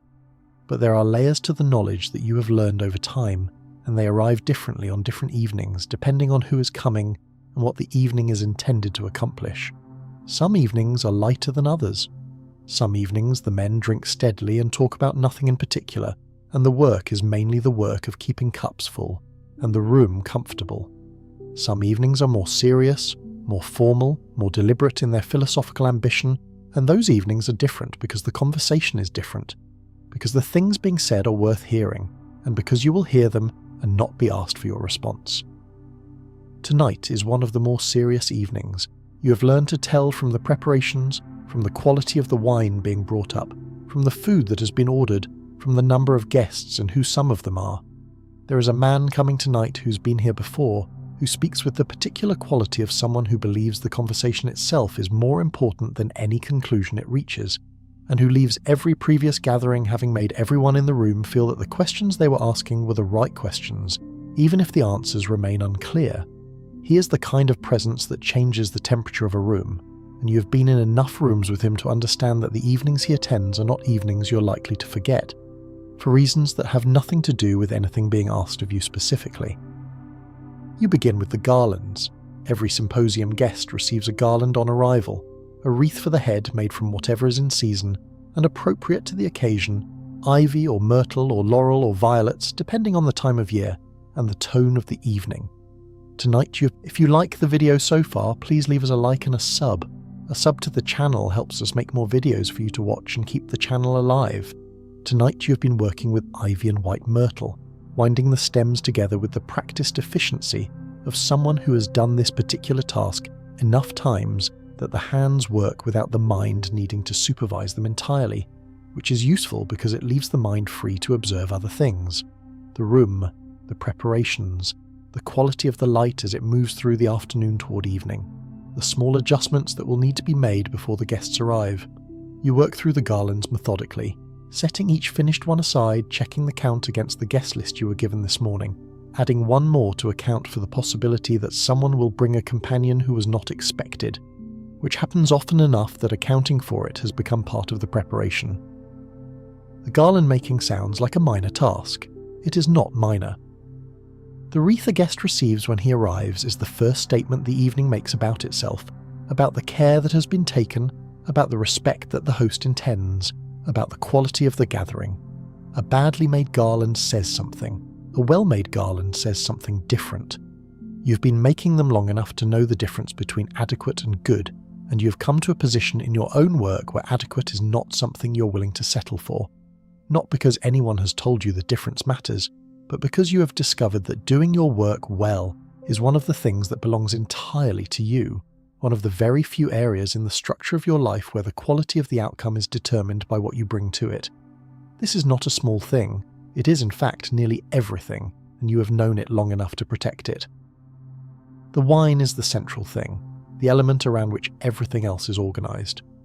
Athenian symposia run on wine, but not on wine the way you might imagine if you imagine pouring wine into cups and handing them to people. The wine is mixed with water in a large vessel called a crater, the mixing done to a ratio decided by the symposiarch, the man chosen to oversee the drinking for the evening, whose authority over the pace and strength of the wine defines the character of everything that follows. Too strong a mix and the evening becomes something the host will spend the next day apologising about, a gathering remembered for the wrong reasons, for someone's uncontrolled speech, or someone's embarrassing behaviour, or the kind of deterioration that follows when rational men stop being rational in front of each other without the courtesy of forgetting it in the morning. Too diluted, and the guests begin to notice, and the conversation loses the particular looseness that good symposia cultivate. The state between sobriety and intoxication, where the social guard comes down enough for honesty to enter, but not so far that honesty becomes cruelty, or courage becomes stupidity. The ratio is a judgment, and the preparation of the wine is a craft, and you have learned both over years. You carry water from the cistern in the courtyard, several trips. The amphoras are heavy and the courtyard is not close, and the afternoon heat is still present enough to make the work feel effortful, in a way that involves the whole body. But this is what effortful work always feels like, and you have long since stopped comparing it to anything else. You arrange the amphoras near the crater. You check that the strainer is clean. You check that the ladles are in the correct position. You run through the list of things that can go wrong during a symposium and confirm that none of them will go wrong because of any preparation failure on your part. The things that go wrong at symposia because of the guests themselves are by definition outside your control, and you have learned to draw that line cleanly because blurring it serves no one. The preparation of the food is not your work tonight but someone else's, and you can smell the kitchen's activity from where you're working in the andron. The specific smells of the first course being prepared, fish and bread and olives, and the sharp, salted smell of preserved meats. The food at Athenian symposia follows a rough convention of lighter dishes first, the things that go with the early drinking when the conversation is beginning, and the social atmosphere is still establishing itself, and heavier things later in the evening when the wine has done its work and the gathering has moved past formality into something more direct. There is a logic to the sequence that you have internalized so completely that you can tell from the food being prepared roughly what kind of evening is planned, how long it will last, what its character is intended to be. Tonight will be long. The food that is being prepared is the food for a long evening. The guests begin to arrive as the sun finishes its descent and the city shifts into evening mode. They come in twos and threes, already in conversation, already carrying the energy of men who have been thinking all day about the things they are about to discuss, wearing their outdoor clothes and their expressions of deliberate intellectual casualness. The host receives them at the door. You take their sandals. This is not incidental. The removing of sandals at the door is the gesture that marks the transition between the world outside and the space of the symposium. Outside is the agora, the law courts, the obligations, the dust and the noise. Inside is the andron, the wine, the conversation, the particular temporary republic of men who have agreed to set aside the city's hierarchy for the evening in favour of the hierarchy of ideas. You take the sandals and the transition happens. Each guest receives his garland, placed on his head with a small ceremony that both parties perform with the slight self-consciousness of people who know they are enacting a ritual and are choosing to enact it sincerely anyway. You do not. They recline. The room settles into its configuration. The first wine is poured, a libation offered to the gods, a brief ritual that opens the formal portion of the evening and marks the beginning of the drinking in its organised sense. The symposiarch for tonight is selected, a choice that generates a small amount of good-natured argument, the kind of argument that is really a form of compliment, each man suggesting that another is better suited to the responsibility, and each man understanding that the suggestion is both sincere and performative simultaneously. A man is chosen. He considers the evening, considers the guests, decides on the ratio. He communicates it to you. You mix the first crater. The smell of good wine mixed with cool water is one of the few sensory pleasures of this work that belongs to you as much as to anyone. Rising from the crater as you mix with the long-handled ladle, something clean and sharp and fermented and alive. You smell it every time you mix. It never becomes background. This is one of the things you have noticed about work that involves genuine quality, that it does not flatten into routine even when the routine is very long, that the thing being made retains enough of itself to be noticed if you are paying attention. You are always paying attention. You have little else to do with the part of your mind that is not occupied by the management of the room. The food comes in now, the first course. Olives, cheese, bread, smoked fish, small dishes of things preserved in oil or brine, the foods that accompany the early drinking and occupy the hands and give the conversation something to work around. You carry the dishes in and place them at the correct angle on the low tables without disrupting the conversations that have already begun. A man reaches past you without acknowledging that you exist and picks up an olive, which is what he is supposed to do and what you are supposed to enable, and the transaction is completed without either of you having registered the other in any meaningful sense. You are the mechanism by which the olive arrives. The olive is the thing, this is the arrangement. The conversation starts as they always start, with what happened in the city today, the political business of the assembly if there was any, the public trials if something interesting was argued, the latest development in the slow accumulation of tensions between Athens and Sparta, that the men in this room talk about with the specific quality of people who understand that the outcome will affect them personally, but who have not yet begun to feel the weight of that understanding in their bodies.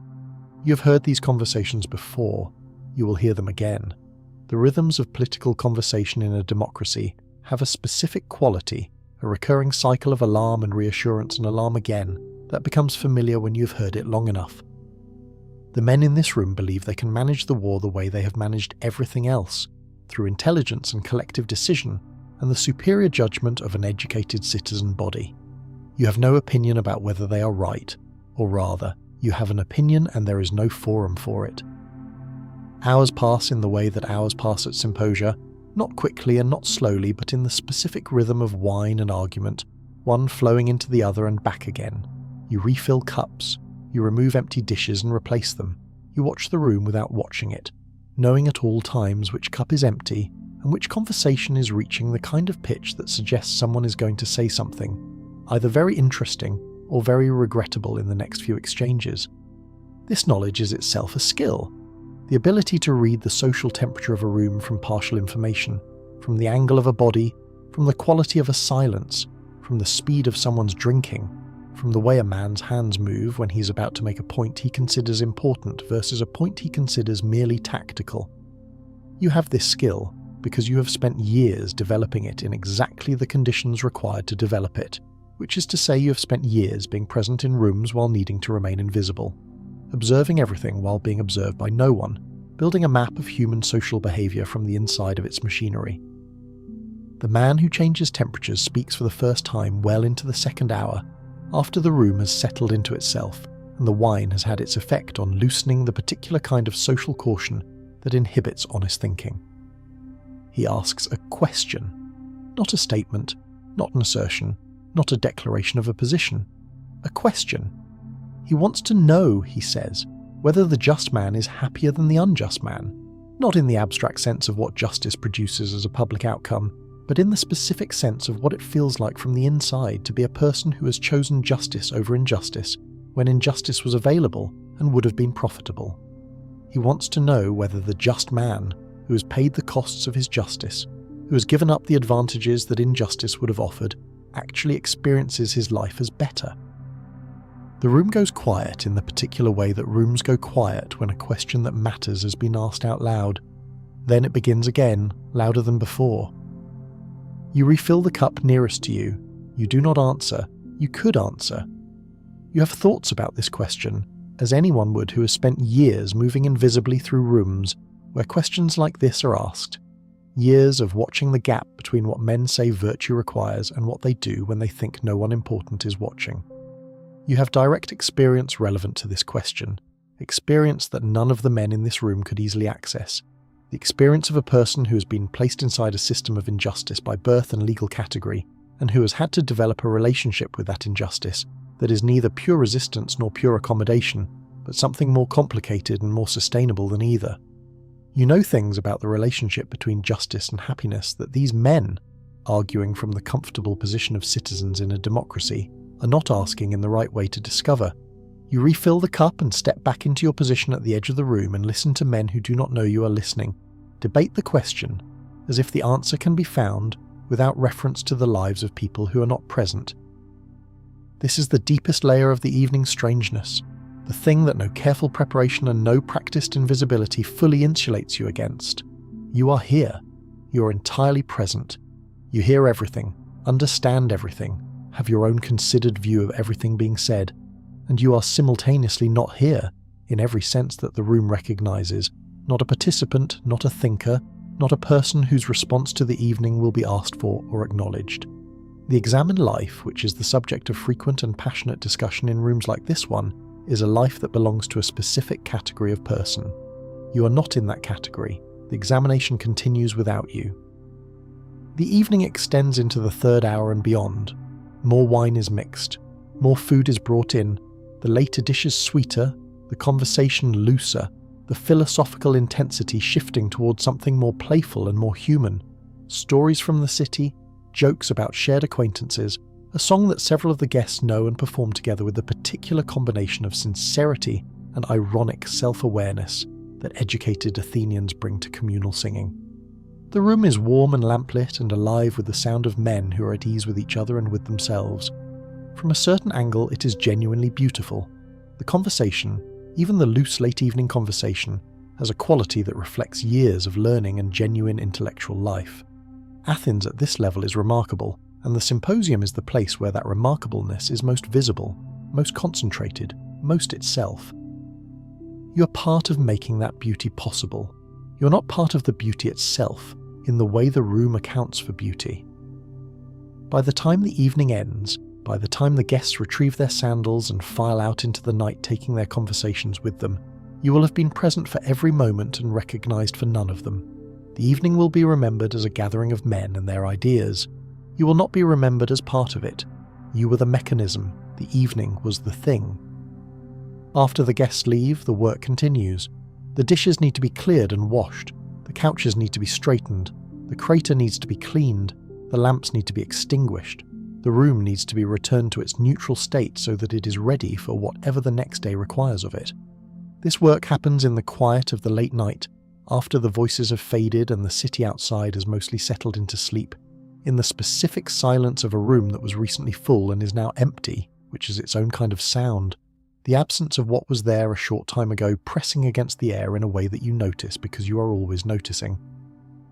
You work through the clearing with the same efficiency that characterized the preparation.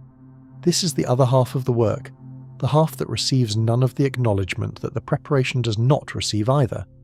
The invisible labour that makes the visible event possible exists in both directions, before and after, setting up and putting away. The whole of your working life happens in the margins of things that other people experience as central, and you have been doing this long enough that the margins have become your natural habitat. Tomorrow there will be another gathering, or there will not, and either way you will begin again. The preparation is its own continuation. The work does not accumulate toward an ending, it simply continues, which is its own form of constancy, and constancy, you have learned over years, is not nothing. It is not everything either. But it is what you have, and you have made it yours in the only way that anything can be made yours when most things are not, which is by doing it as well as it can be done, and finding in that doing something that no one can take from you, because no one was watching closely enough to know it was there. You blow out the last lamp, the room goes dark. The andron is empty and ready and already holding the shape of the next evening. Tomorrow you will wind garlands again, and carry water again, and mix wine in proportions calculated to achieve a specific human state, and move through a room full of people who will not see you. And in that not seeing, paradoxically, you will see everything. That is the symposium from the inside. Not the ideas, not the freedom, not the examined life, the work, the silence, the invisible labour that holds it all up. There is a game played at symposia called Kottabos that you have watched for years, and that you understand technically but that you have never been asked to join. It involves flicking the dregs from your wine cup at a target, a bronze disc balanced on top of a pole, and hitting it with sufficient force and accuracy to knock it down. This sounds simple, and it is not. The dregs must be flicked in a specific way, using the handle of the cup, the wrist turning at the moment of release in a motion that takes practice to develop, and that the men at symposia practice with the casual dedication of people who have decided that this particular skill is worth having. They shout when they hit the target. They groan in a theatrical way when they miss, then immediately recalculate and try again. There is a quality of focused enjoyment in this game that is different from the quality of focused enjoyment in the philosophical argument, more physical, more immediate, less dependent on the impression it makes on observers, more purely about the thing itself. You watch Kottabos because you cannot not watch it. It is directly in your field of view when you are managing the room. You have watched it enough to know who is good at it, who practices the wrist motion during the evenings before it officially begins, who tends to hit it consistently, and who makes up for inconsistency with performative enthusiasm. You have noticed that the men who are best at Kottabos are not always the men who are best at the arguments. There are men in this room who are brilliant at philosophy and unremarkable at Kottabos, and men who are unremarkable at philosophy and brilliant at Kottabos, and this seems to have no relationship to anything except the distribution of whatever specific physical intuition the game requires. Watching this has told you something about human ability that the philosophical conversations in these rooms occasionally gesture toward but rarely state directly, which is that competence is domain-specific, and that the same man who can construct an argument about virtue with precision and elegance can fail repeatedly to flip a disc with a wine cup dregs. And the failure is funny, and the failure is honest, and the failure is, in its way, useful information about what people actually are as opposed to what they believe themselves to be. There is music tonight, as there usually is. A woman from outside the household has been brought in to play the airlos, the double pipe, an instrument whose sound is penetrating and complex and capable of cutting through conversation in a way that the lyre cannot, which makes it both well-suited and occasionally ill-suited to the symposium context, depending on the volume of the evening and the preference of the symposiarch. Tonight the music is background, texture, filling the silences between the arguments without imposing itself on them, winding between the voices in the room like water finding the shape of whatever container holds it. She plays without stopping for long stretches, and you watch her the way you watch everything in the room, which is to say peripherally, registering her position and condition without making it an object of focused attention. She is working like you are working. The difference between what she provides and what you provide is the difference between the experience and the infrastructure of the experience, and both are necessary and neither is acknowledged. You think about this occasionally, though you have trained yourself not to think about it at length, because thinking about it at length is not useful. The structure of the world is the structure of the world. The conditions you were born into are the conditions you were born into. The question of whether those conditions are just is a question that the men in this room are arguing about tonight in the abstract, with a comfortable distance of people who are on the winning side of the arrangement they are evaluating. You have a perspective on that question that they do not have. Whether having that perspective makes your answer better or worse than theirs is a question you have sat with for a long time and that you have not resolved, partly because you lack the forum to resolve it, and partly because you suspect the question does not resolve. You suspect that justice looks different from the inside of injustice than it does from the outside, not because people on the inside are wiser, but because they have access to information that the outside position does not provide, information about what it costs and what it produces and what sustains people who live inside it day after day without either pure resistance or pure collapse. The Orlos player finishes a phrase and rests briefly, flexing her fingers. You refill the cup of the man nearest to you. He's in the middle of a sentence and does not pause for the refill and does not acknowledge it. You step back. The phrase continues. A man who's been speaking all evening about the nature of courage says something now, in a lower voice, about the specific fear he lives with, not the abstract fear that philosophy deals with, but the immediate daily fear of inadequacy, of not being the person he has presented himself as being in every public context for many years. The room receives this with the specific generosity that wine and late hours produce in men who have been arguing well together, a generosity that would not exist at the same hour if they were sober, and that will not fully survive the morning, but that is real while it is happening. They respond with their own confessions. The arguments have dissolved, temporarily, into something more human, and the room is briefly a different kind of space than it was at the beginning of the evening. You watch this happen as you have watched it happen before. You refill a cup, you adjust a lamp, you do not speak. What you hold in this moment is the knowledge that the men in this room are more than their arguments, and more than their public selves, that they are people who are afraid and uncertain and trying, like everyone, to build something that will hold. You know this because you have been in the room for the whole of the evening, because you were there at the beginning, before the argument started, and you will be there at the end, after the confessions have been made and everyone has left and the room is quiet and waiting again. You have seen the whole arc. The guests have seen only the parts they participated in. That difference, the difference between the whole picture and the partial one, is something that belongs to you. It is one of the things that no one took the trouble to take from you, because it did not appear to have any value. It has enormous value. You have known this for a long time, and you have kept knowing it quietly, and you will go on keeping it. You begin clearing. You will finish long after they have reached their homes and fallen asleep, thinking about the questions the evening raised, carrying the conversations forward in their minds as they drift towards sleep. By the time they wake tomorrow, you will have already begun the preparations for whatever comes next. The work continues at its own pace, before and after the things that people remember. There is something else that the symposium teaches you, something that is harder to name than the specific skills of the work, but that you have come to understand as the most important thing the work has given you.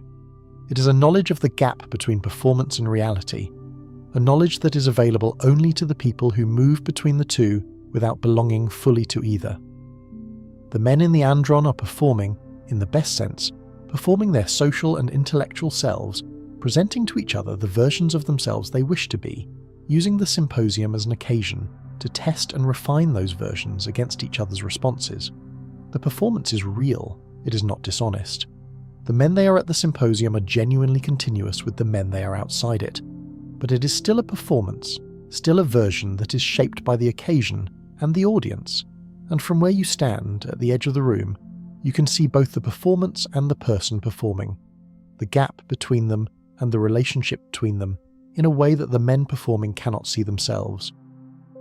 This knowledge changes how you understand the city, because the city itself is a kind of symposium, a performance of civic values and democratic ideals and collective aspiration that is genuinely what it claims to be, while also being shaped by the occasion and the audience in ways that the performers partly understand and partly do not. When Pericles speaks from the Pnyx, he is performing Pericles, the citizen, the strategos, the guardian of the democracy, in front of an audience of citizens who are performing their role as the sovereign body, and the performance on both sides is sincere and constructed simultaneously. The city works because people believe in the performance.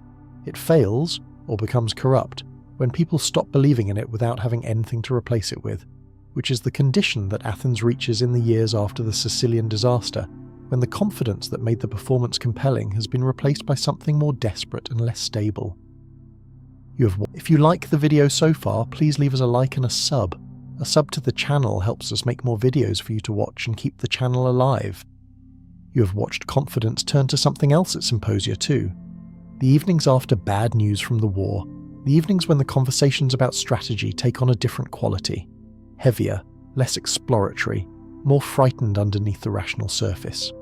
You watch the men try to hold the intellectual frame around something that the intellectual frame no longer quite fits, try to argue their way towards certainty in conditions that have removed the ground that certainty was built on. These are the hardest evenings to work. Not because the work itself changes, but because the room is different, denser, more pressured, and the invisibility you maintain takes more effort in a room where people are afraid, because fear makes people more aware of everything around them, including the people they usually do not see. You maintain the invisibility anyway. You do the work.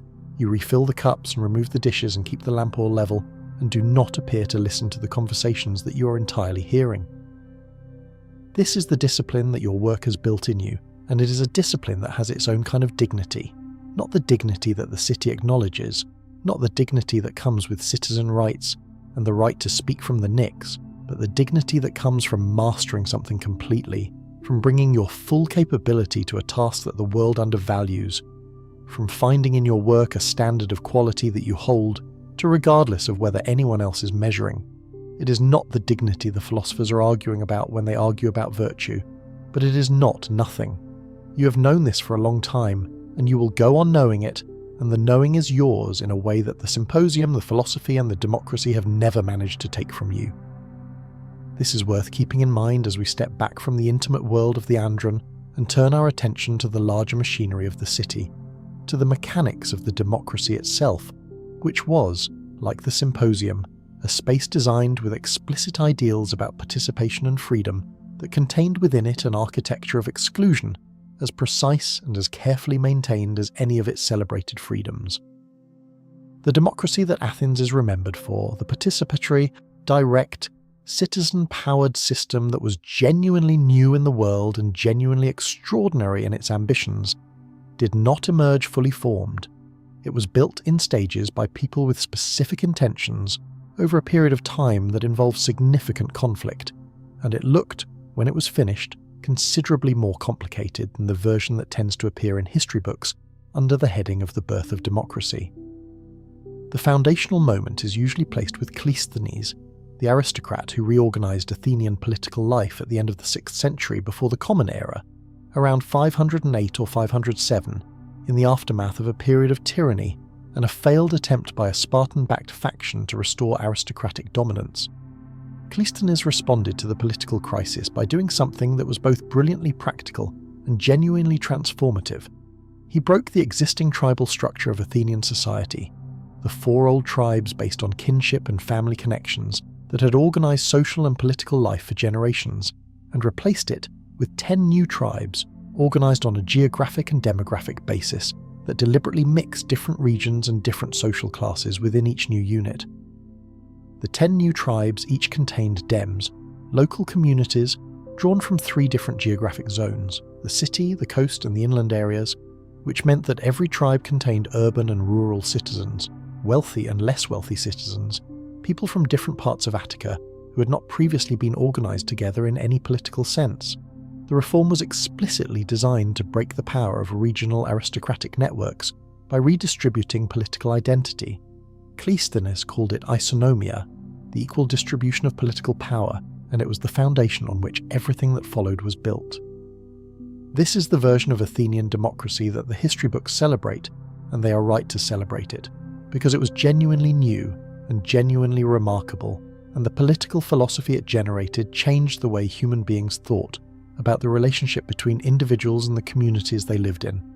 The problem, the thing the history books celebrate rather more quietly, is that the equality that Isonomia described was equality among a very specific subset of the population, and the size of that subset, as a proportion of the total population of Athens and Attica, is a number that the celebration tends to pass over quickly. The adult male citizen population of classical Athens is estimated by scholars at somewhere between 30,000 and 45,000 men, depending on the period and the methodology of the estimate. The total population of Athens and Attica combined, including women, slaves, children and resident foreigners called metics, was somewhere between 200,000 and 300,000 people. This means that the democracy operated for something between 10 and 20% of the people who actually lived under it, a proportion that varies depending on which estimates you use, but that remains in all of them a minority. The citizens were not the city.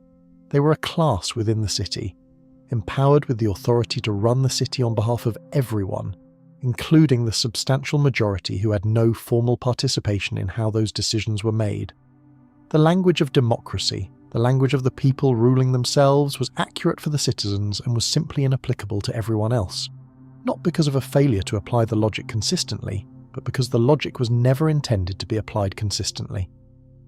The limit was a feature, not a bug. The Athenians knew this. It was not a secret. The citizenship law of 451, the law Pericles championed and later suffered under personally when he tried to make his son by Aspasia a citizen, actively tightened the definition of citizenship by requiring that both parents be Athenian citizens, making the citizen body smaller and more exclusive than it had been before. This was a democratic choice. The assembly, the body of citizens, voted for it. The democracy voted to restrict itself, and the restriction served the interests of the existing citizens by making citizenship more valuable as a status and less diluted as a political resource. The logic is not difficult to follow. The implications are worth sitting with. The assembly itself, the ecclesia, was the central institution of Athenian democratic life, the body to which every adult male citizen belonged, and in which every adult male citizen theoretically had an equal voice. It met on the Pnyx, the hill southwest of the Acropolis that had been reshaped specifically to accommodate the assembly, a curved retaining wall creating a flat area that could hold several thousand people, the speaker's platform of the beamer positioned so that the speaker faced the crowd and had the city and the Acropolis at his back. There was something deliberately symbolic in this arrangement. You spoke from the Pnyx with the whole city behind you and the citizen body in front of you, which was a way of staging the relationship between the speaker, the polis, and its people that made the rhetoric feel continuous with the place. Attendance at the assembly was technically the right of every citizen, and eventually became incentivized by a small payment, introduced in the 4th century to encourage poorer citizens to take the time away from their work that attendance required. Before the payment was introduced, the assembly tended to skew toward those who could afford to attend, the wealthier citizens and those who lived close enough to the Pnyx to make the trip without sacrificing too much. The democracy was aware of this problem and addressed it over time, though the question of who actually showed up and how representative the assembly's decisions were of the broader citizen body is one that ancient observers and modern historians have both engaged with without achieving a definitive answer. Athenian democracy was participatory in principle and variable in practice, which is a description that applies to most democracies regardless of century. The mechanics of the assembly were both impressive and strange. Citizens could speak, and the right to speak before the assembly, called parrhesia, was a genuine freedom, the freedom to say what you actually thought in a public space where your opinion could be heard and acted upon, a freedom that most people in the ancient world did not have, and that the Athenians understood as one of their most distinctive achievements. They were right. The freedom was real. So was the danger that came with it, because speaking freely in the Athenian assembly also meant speaking in front of a crowd of thousands of citizens who had strong opinions, considerable noise to deploy in their expression of those opinions, and a well-developed technique for making speakers who failed to hold their attention aware of that failure in real time. The assembly could be encouraging, and it could be brutal, and the difference between the two was something a skilled speaker learned to manage and a naive one discovered the hard way. Decisions were made by majority vote, the show of hands, or sometimes the division of the crowd, and the decisions could be made quickly. This speed was both the strength and the weakness of Athenian direct democracy. The assembly could respond to crises rapidly, could mobilize resources decisively, could make commitments that other political systems would have spent weeks deliberating about. It could also make terrible decisions at remarkable speed, driven by emotion or by demagogues, or by the specific vulnerability of crowds to confident speakers who told them what they wanted to hear. The Sicilian expedition of 415, the catastrophically overambitious military campaign that sent a massive Athenian fleet to conquer Sicily and returned almost none of it, was authorized by the assembly in a frenzy of enthusiasm that Thucydides describes with the barely suppressed despair of a man watching a decision happen that he already knows will destroy the city.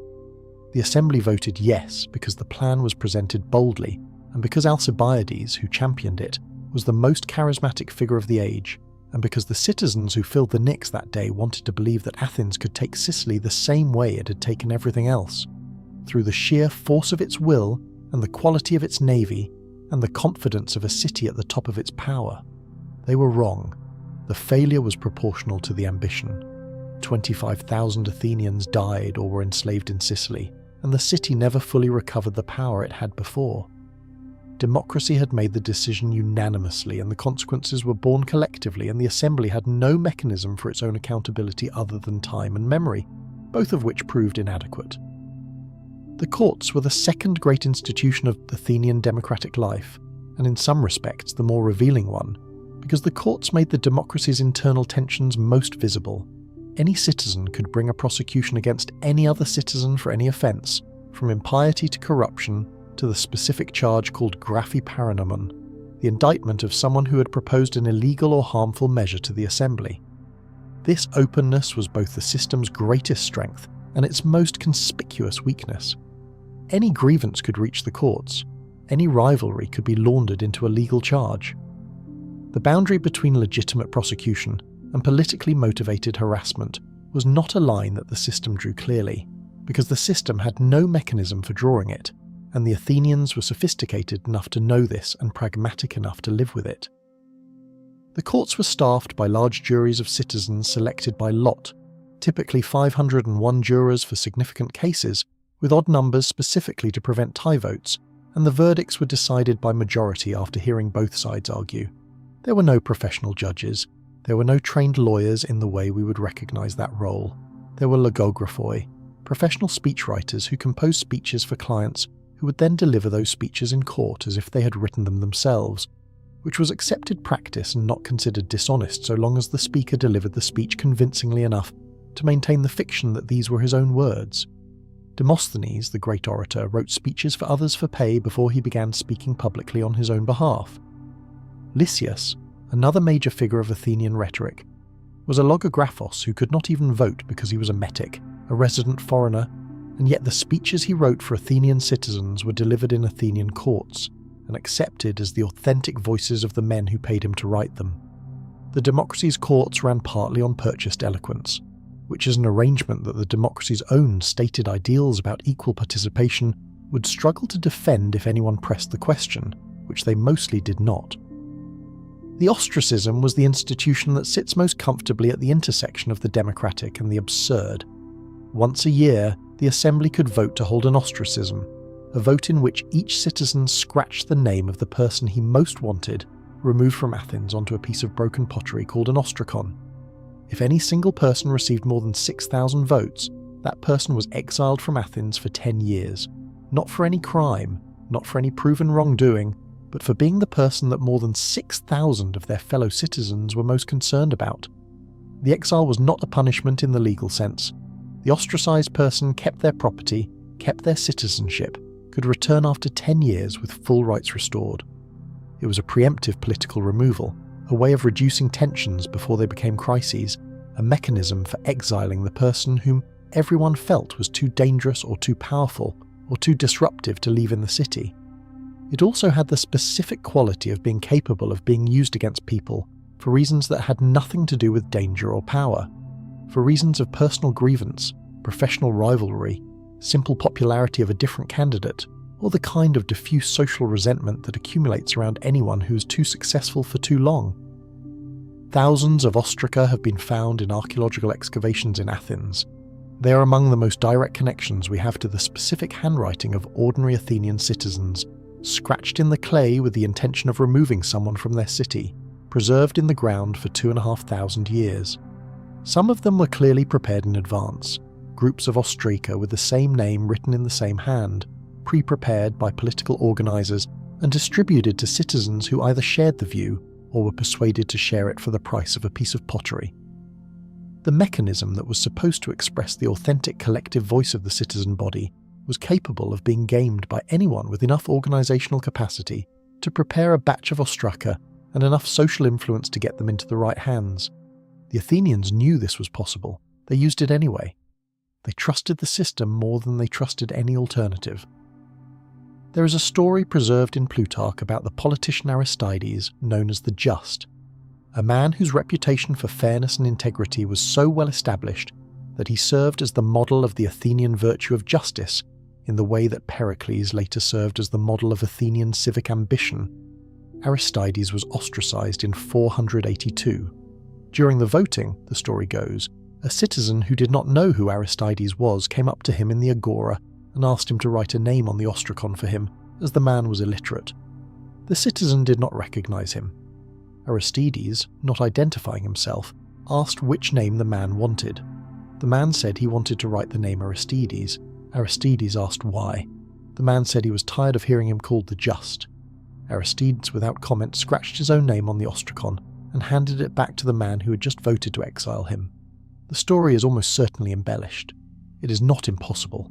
Athens was exactly the kind of place where something exactly like that would happen, and then be remembered for 2,500 years as precisely the kind of moment it was. The democracy at work, the system functioning exactly as designed, the man who was called Just, exiled by the people who were tired of the reputation. The trial of Socrates in 399 closes the story of classical Athenian democracy with the same kind of painful clarity that marks all of its most significant moments. Socrates was not charged because he was dangerous in any direct political sense. He was charged with impiety and corrupting the youth, charges that were partly substantive and partly the vehicle for a deeper discomfort the democratic city felt about a man who spent his days in the agora, asking citizens to examine the basis of their beliefs, and who had, in the previous decade, had students and associates who had done considerable damage to the democracy. Alcibiades, who had betrayed Athens to Sparta, had been in Socrates' circle. Critias, who had led the brutal oligarchic regime called the 30 Tyrants that ruled Athens after its defeat by Sparta, had been in Socrates' circle. The democracy, newly restored, tired, wounded, looking for a way to draw a line between the past and what it wanted the future to be, found Socrates convenient. Not because he had done what the specific charges said, but because he was the visible face of a kind of questioning that the city had decided it was no longer in the mood for. He was convicted by a jury of 501 citizens and sentenced to death by hemlock. He refused to flee. He refused to propose a penalty that would have satisfied the jury without requiring his death.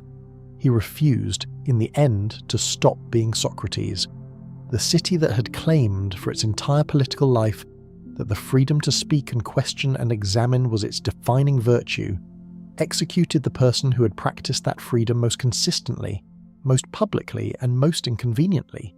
This is the final irony of Athenian democracy, the one that Plato, who was there and who never forgave the city for it, spent the rest of his life working through. The democracy that celebrated free thought did not, when it came to it, have unlimited tolerance for free thought. It had tolerance for free thought within certain boundaries. It had tolerance for the kind of questioning that made the city feel good about itself. It had considerably less tolerance for the kind of questioning that made the city feel exposed. Socrates made it feel exposed. He had been doing this for decades, in public, repeatedly, in ways that were never secret and that the city had tolerated for years, probably because he was one man with a reputation for personal poverty and eccentricity, and because he was not connected to the levers of formal power in ways that made him seem like an institutional threat. When the levers of power were seized by men who had been in his circle, the tolerance ended. Athens killed him for it and was uncomfortable about this choice almost immediately, eventually regretting the decision publicly enough to build him a monument, which is a very Athenian way of handling the consequences of a very Athenian mistake. The monument said something the trial had failed to say, which is that the city knew, on some level, that the thing it had done was the thing its own philosophy condemned. The knowing did not undo the doing. It rarely does. But it lasted, and it shaped everything that came after, which is why we still talk about it, and why the conversation Plato started in response to his teacher's death is still going on in various forms in every serious discussion about the relationship between free inquiry and the power of the state. The honour and shame system that operated throughout Athenian society had its own legal dimension in the concept of hubris, which in Athens meant something considerably more specific than the cosmic arrogance the modern world associates with the word. Hubris was the deliberate humiliation of another person for the pleasure of the humiliation itself. It was not just rude, it was illegal. An Athenian citizen who was publicly degraded, touched in a dishonourable way, or insulted in a manner designed specifically to dishonour him in front of witnesses, could bring a public prosecution, a case in which the state itself was considered the injured party alongside the individual. This created a civic environment in which honour was a public resource as much as a personal quality, something the community had an interest in protecting. The Athenians understood this and applied it selectively, extending its protection to citizens and not to slaves, to men and not to women, to Athenians and not to foreigners, in a pattern that reflects the general structure of the democracy, brilliant in its articulation of a principle, limited in who it was willing to apply that principle to. The religious life of Athens was another area where the gap between the ideal and the practice is worth examining. The city's relationship with its gods was civic and communal, a set of obligations between the city as a collective entity and the divine forces that the city depended on. The great festivals, the Panathenaea and the Dionysia, were civic events managed by the state, evaluated partly on how well they reflected on Athens as a city. The Dionysia produced Athenian drama, the context in which Aeschylus and Sophocles and Euripides and Aristophanes wrote and performed, and the judges who awarded prizes for the best tragedy and the best comedy were selected by lottery from the citizen body, which is democracy applied to aesthetics, a genuinely unusual arrangement with its own complications. The theatre of Dionysus on the southern slope of the Acropolis held audiences of perhaps 14,000 people. The entire citizen body could fit inside it with room to spare. Attendance at the festival performances was subsidised by the state, because the city understood that drama was not entertainment in the private sense, but civic education in the communal one, a way of processing the city's anxieties and contradictions and aspirations through the safe distance of fiction. The tragedies performed there, with their themes of fate and choice, and the terrible consequences of hubris and the suffering of people caught inside forces larger than themselves, were not escapism. They were the city thinking about itself, using the most powerful emotional tools it had developed, in public, before its entire citizen population at once. What is notable is what the tragedies thought about. They thought about the gap between human intention and outcome, about the ways that even the best-intentioned people can find themselves inside a catastrophe that their own choices made inevitable, about the limits of knowledge and the costs of confidence, and the specific vulnerability of the powerful to the particular kinds of failure that power enables. Athenian tragedy is the democracy arguing with itself about what democracy does to people, and it kept doing this argument for generations out loud, in the open air, before thousands of people, with prizes for the best articulation of the argument. There is nothing quite like it in any other political culture before or since. The gap between the inspiring version of Athens and the operational version is not a failure of Athens. It is Athens, completely and accurately understood, a city genuinely committed to thinking hard about justice, genuinely producing some of the most searching political philosophy the world has seen, and simultaneously maintaining an institution of slavery that its philosophers occasionally criticised and no one dismantled. A city that celebrated the free exchange of ideas and executed the person who exchanged them most freely. a city that invented the rule of law and used that law to enforce the social position of women and foreigners and slaves in ways that the law's own stated principles could not entirely justify. A city that told the story of democracy so compellingly that it shaped political imagination for 25 centuries, while declining to extend that democracy to most of the people who lived within its walls. But that gap is not unique to Athens. It appears in every society that has ever organised itself around elevated ideals while falling short of them in practice. The Athenians are worth studying not because they resolved the tension, but because they thought about it so openly and recorded their thinking so thoroughly that the tension is still visible 25 centuries later. The ideal was stated with such clarity that the gap between the statement and the reality created a kind of pressure that has never entirely dissipated. Tonight you walked through rooms that pressure built. You felt the heat of the agora in August, your feet registering their objections, your eyes adjusting to the relentless blue sky. You followed Aspasia through a city that needed her and resented her for making herself necessary. You moved through a symposium carrying knowledge you were not permitted to share, serving an examined life you were not permitted to live, and you watched the machinery of the most celebrated democratic experiment in the ancient world in operation, with all of its radical possibilities and all of its extraordinary contradictions intact. All four of these experiences share a thread that is worth following quietly into sleep. The thread, if you like the video so far, please leave us a like and a sub. A sub to the channel helps us make more videos for you to watch and keep the channel alive. The thread is this. In Athens, the distance between what a society says it is and what it actually is was shorter than in most places, not because the gap was smaller, but because the conversation about the gap was louder.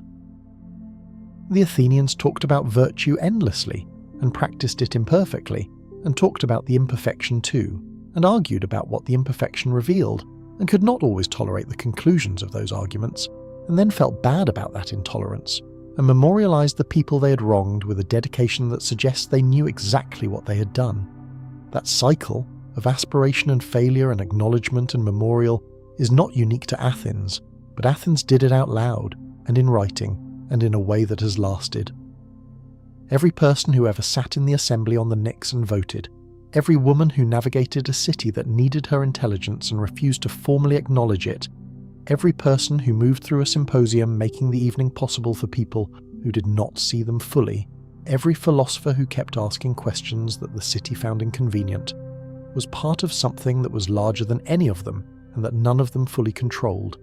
That is what it feels like to live inside a civilization. Not to inhabit an idea, but to inhabit the gap between the idea and the reality, to keep trying, imperfectly and persistently, to close that gap a little, knowing that the closing is a process and not an arrival. The lamps are burning low now. The agora is quiet. The Acropolis is a pale shape against the sky, the Parthenon catching what little light remains. The city that stayed up arguing has finally gone to sleep, or is at least pretending to. The arguments paused for the night but not ended, waiting for tomorrow's assembly, tomorrow's gathering, tomorrow's new occasion to say the uncomfortable thing out loud, and see what kind of answer comes back. Let those arguments wait. They have been waiting for 25 centuries already, and they will still be there in the morning. For now, let the history settle around you like the Mediterranean dark, warm and ancient and patient. Let the distance between then and now close a little, not all the way, not in any way that erases the foreignness of that world, but enough to feel the thread connecting it to this moment, this room, this particular night, and the quiet, persistent human insistence on examining the life anyway. Rest now. Close your eyes. Let the stones cool. Let the voices fade into the sound of the sea coming in from Piraeus, a sound that was there before the city and would be there after, patient and indifferent and somehow reassuring. The night is very old. So is the conversation you have been part of for the last few hours. Both of them can wait until morning. There is one more element of Athenian democratic life worth understanding, which is the council, the boule, the 500 men selected by lot from the 10 tribes, 50 from each, who served for a year as the standing committee of the democracy, meeting daily to prepare the agenda for the assembly, to receive embassies, to manage the ongoing administrative business of the city between assemblies. The bull was the engine room of the democracy, less visible than the assembly and less dramatic than the courts, but in many respects more important to the daily operation of the city's governance. Every citizen could serve on the council twice in a lifetime. The selection was by lot, which meant that the fisherman's son and the wealthy merchant's son and the tenant farmer from the inland deme of Asharnai all had the same theoretical chance of finding themselves running the city's daily business for a year. Whether this theoretical equality translated into actual equality of influence is a question the Athenians would have argued about, and that scholars still argue about, but the structure itself was genuinely egalitarian, in a way that was unusual for its time and that expressed something real about what the democracy was trying to be. The officials of the city, the treasurers, the market inspectors, the port officials, the many specific roles that a large city requires to function, were also selected by lot for most of their positions. The exceptions were the military commanders, the strategoi, who were elected rather than selected by lot, because the Athenians understood that military competence was not randomly distributed in the population, and that you could not fight a war with randomly selected generals. This exception is revealing. It shows that the Athenians were not naive about the limits of the lottery system. They knew that some skills were real, and some jobs required people who actually had them. They chose to apply the lottery broadly anyway, because they valued the distributional quality of the lottery, the way it prevented the entrenchment of expertise as a cover for power, more than they feared the incompetence it might occasionally produce. For most things, not for the navy. For the navy, they wanted the best available. The Athenian navy was, in this sense, the anti-democratic institution inside the democracy, the place where merit and experience trumped equality and distribution. The triarchs who commanded the triremes were wealthy citizens who were assigned the honour and the financial burden of equipping and maintaining a warship for a year. The rowers who powered the fleet were a mixture of citizens and metics, and occasionally freed slaves, men who worked with their bodies in the most physical and dangerous of the city's enterprises, who were indispensable to the democracy's power, and who received the payment for their service, but who occupied the bottom of the city's social hierarchy alongside every other person who worked with his hands. The democracy's power rested on the labour of these men. The democracy's philosophy was not written for them. They rode. The philosophers argued. The arrangement was stable for a long time, which is its own comment on the resilience of systems that distribute benefit and ideology differently from each other. Where in the world are you watching from? Let me know in the comments, and don't forget to subscribe if you want to see more videos like this. See you on the next one.